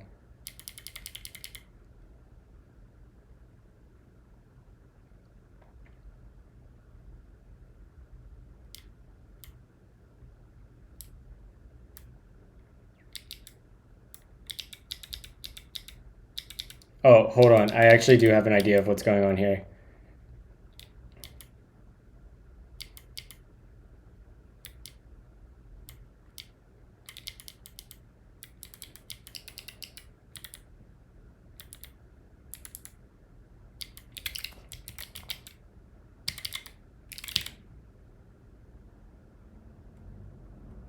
Dang, I thought that would work.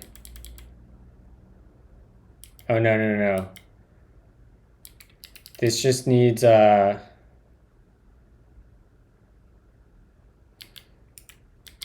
on, hodl. Maybe this is the problem.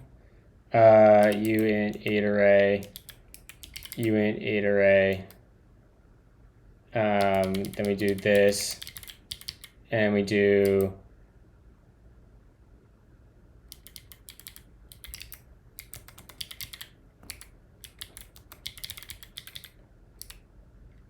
uint 8 array dot encoded, or no, we would do, hold on, we don't need to do that. We can do an object.assign, object.assign uint 8 array, and then, why can't I tab over to that?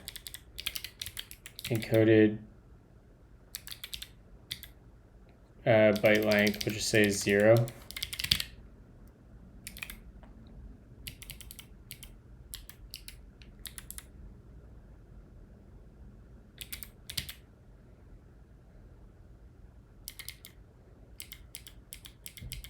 I don't understand why this isn't working actually. Can you make it input only allow name? Probably.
Yeah, you can choose a serialization method. MS, we use JSON lines, but you can do JSON, you can do UN8, you can specify your own schema.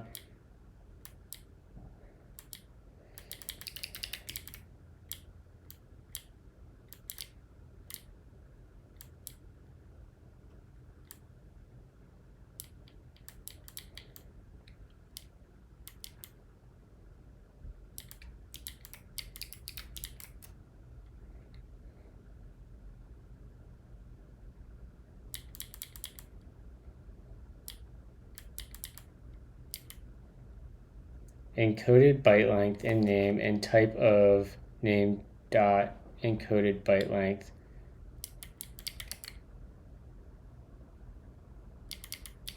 I don't understand where we're failing all of a sudden.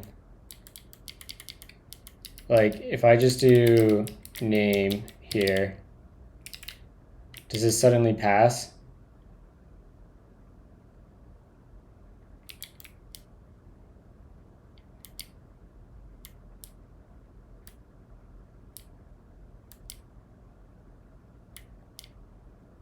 It's so weird.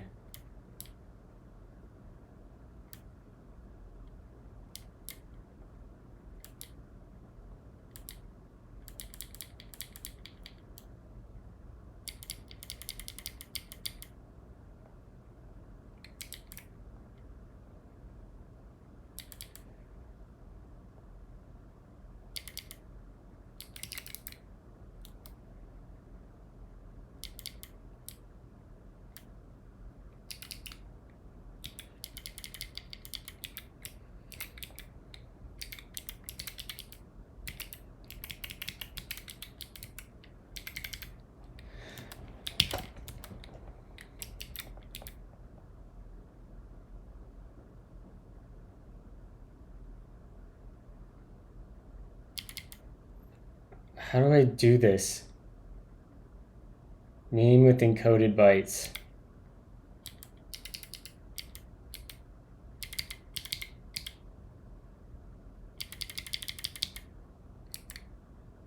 I really want like a schema, right? Like I want a schema where it's the type, this is name with encoded bytes, and this is UN8 array. That's all I want.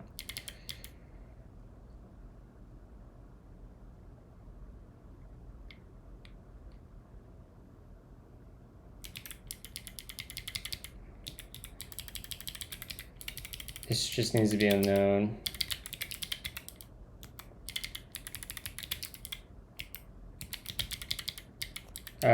Name is name.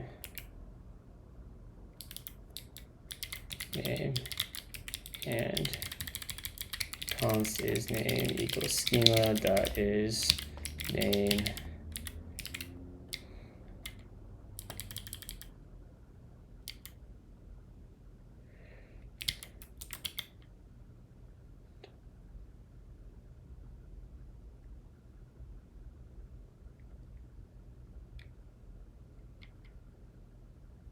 I wish I got a better error here.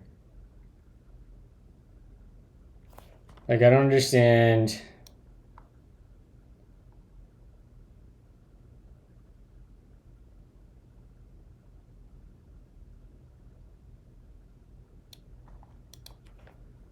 Is this a problem with our test?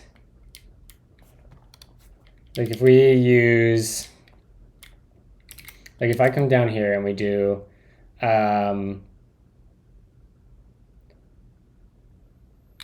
let's say we have const name equals 7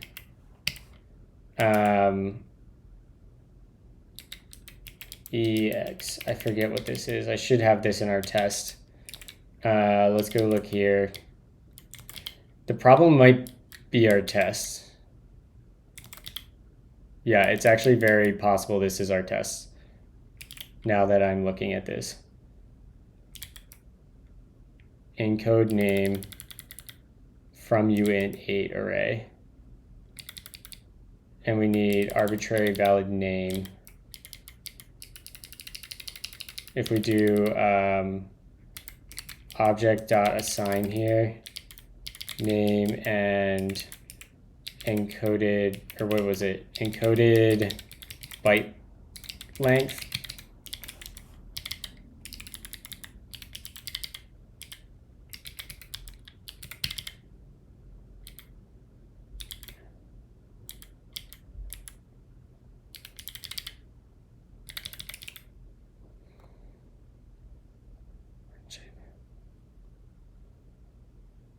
No.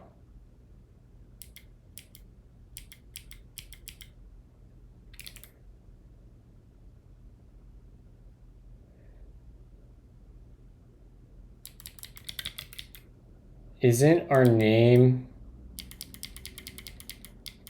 supposed to be an array? Hold on. I have some types wrong here, I think.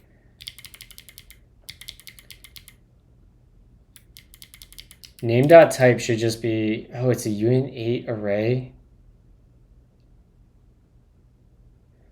What is encoded? Both the same. It's an array of labels.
Why does that think it's a uint8 array?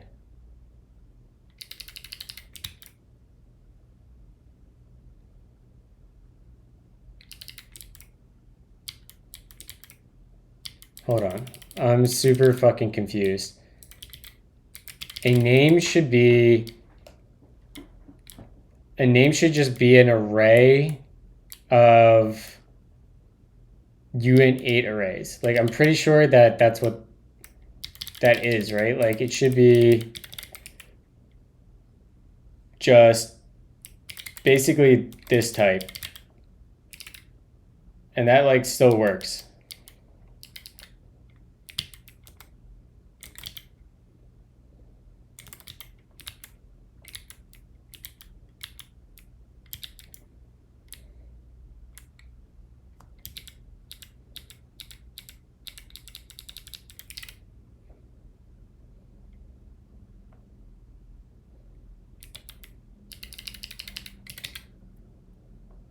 It's a uint8 array from self that's filtered.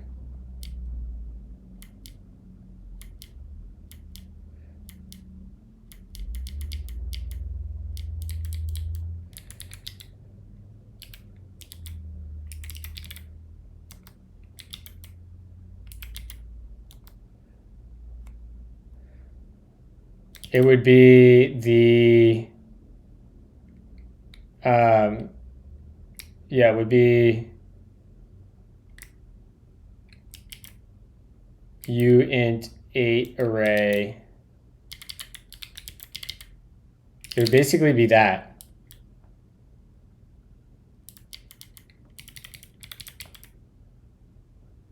Equals a out, yeah.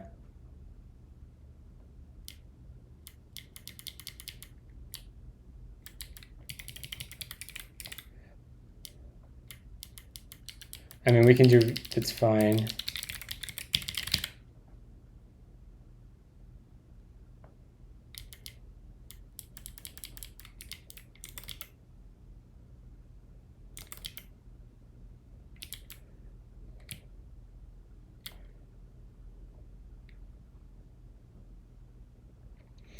I'm trying to go.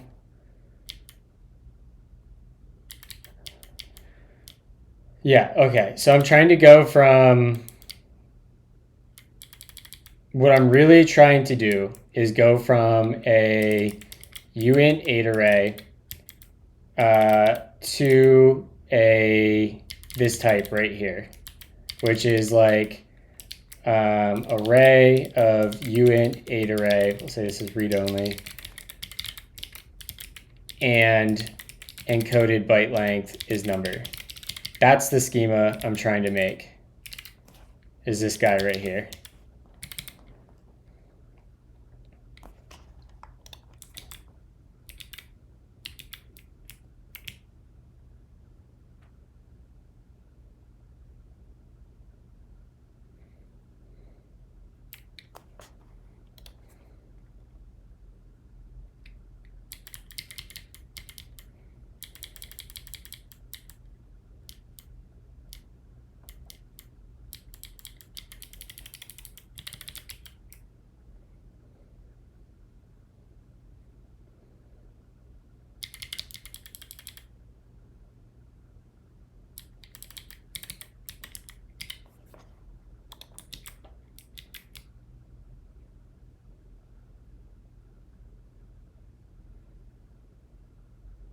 Wait, do you already have the transform uint 8 array to array uint 8 array?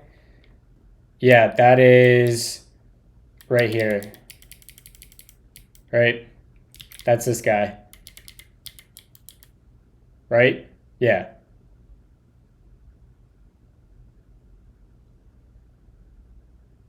Isn't it? Well, the schema, I see what you're saying. I think that's what this is right here.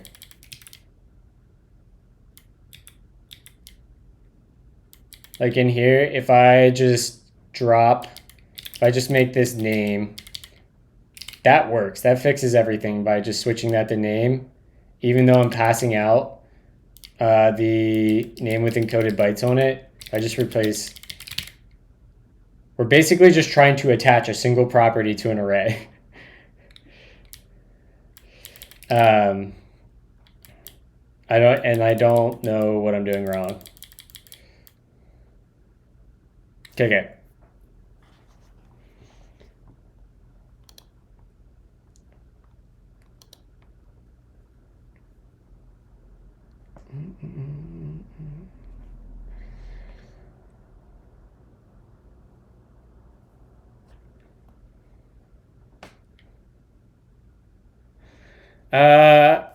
I have technically 6 minutes, but I don't have any meetings starting, so I'll probably wait for Max here.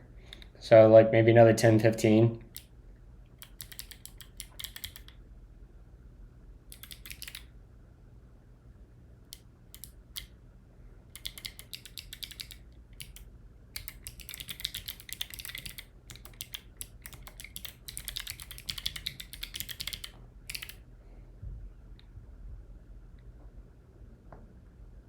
We will tell.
Like this is kind of what I want to do, right?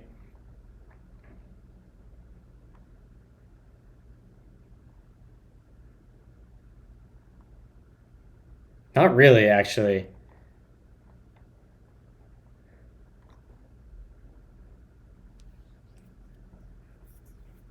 I just need to like extend.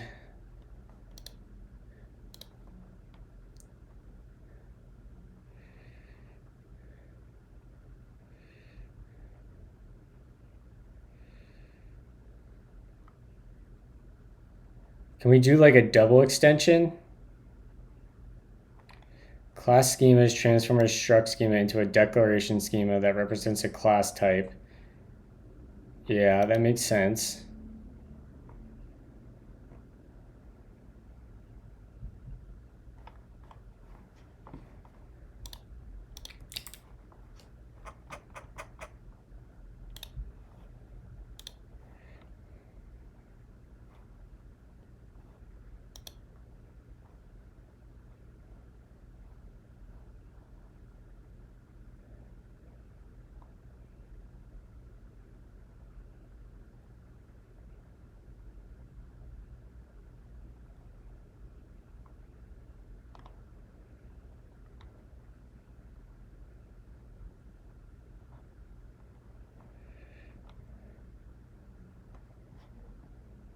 Yeah, I get this runtime error because we tried doing something similar to this earlier. You can't like extend read-only array with a struct.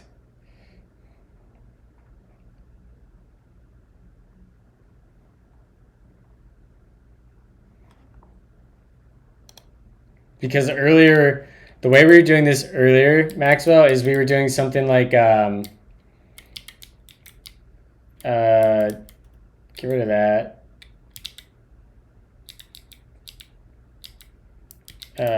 Go back. Type name equals type of name dot type. Get that fixed. Okay. We were doing something like const equals schema dot extend, and it was name, and exactly what you did, schema dot well, it was like this, right? Encoded byte length schema dot number,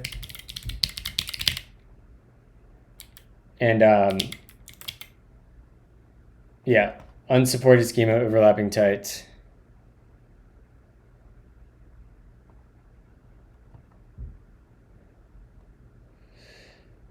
It might just be a limitation of schema if you made the resulting type an object with the length plus the byte array.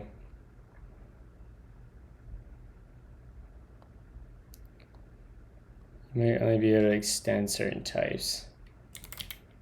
What if we do just for shits and giggles here?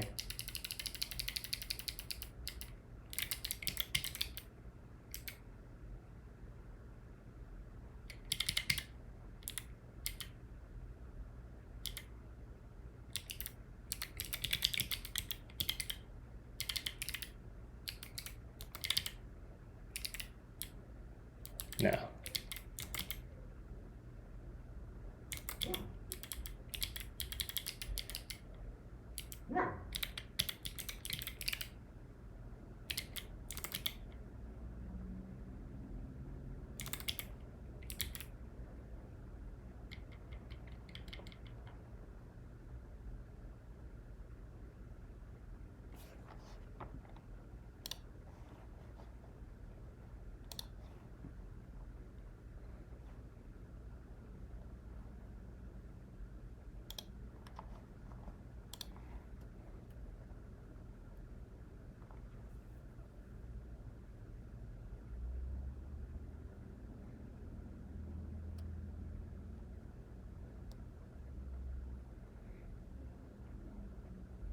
Yeah, we can do this. We just went down a path of like not wanting to. How we got here is probably an over optimization because I didn't want to allocate this extra structure. Like before, the original solution was where we were doing, would have been tuple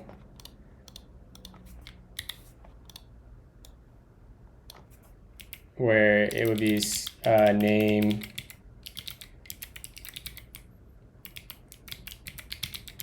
schema.number. And then we were doing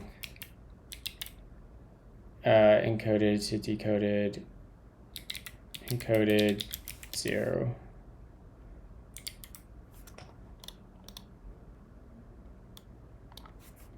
At 0.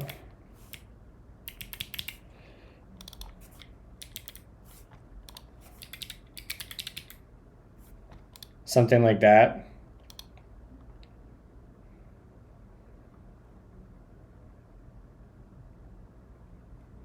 Name, schema.tuple, decoded.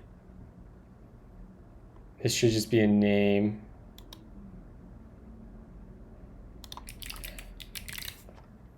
Yeah. That's how we did it before.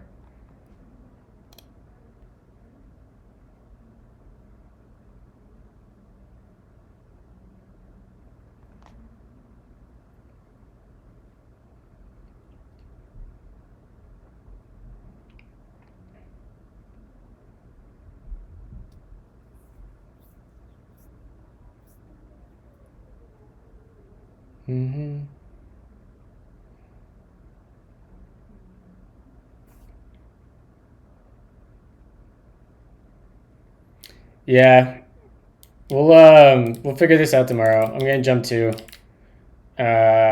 Let's find someone to raid chat.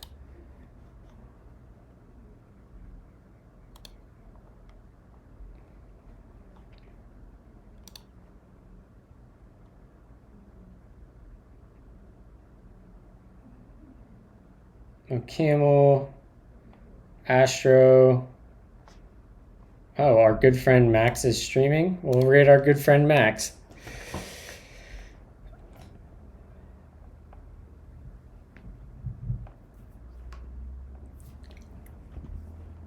Ooh.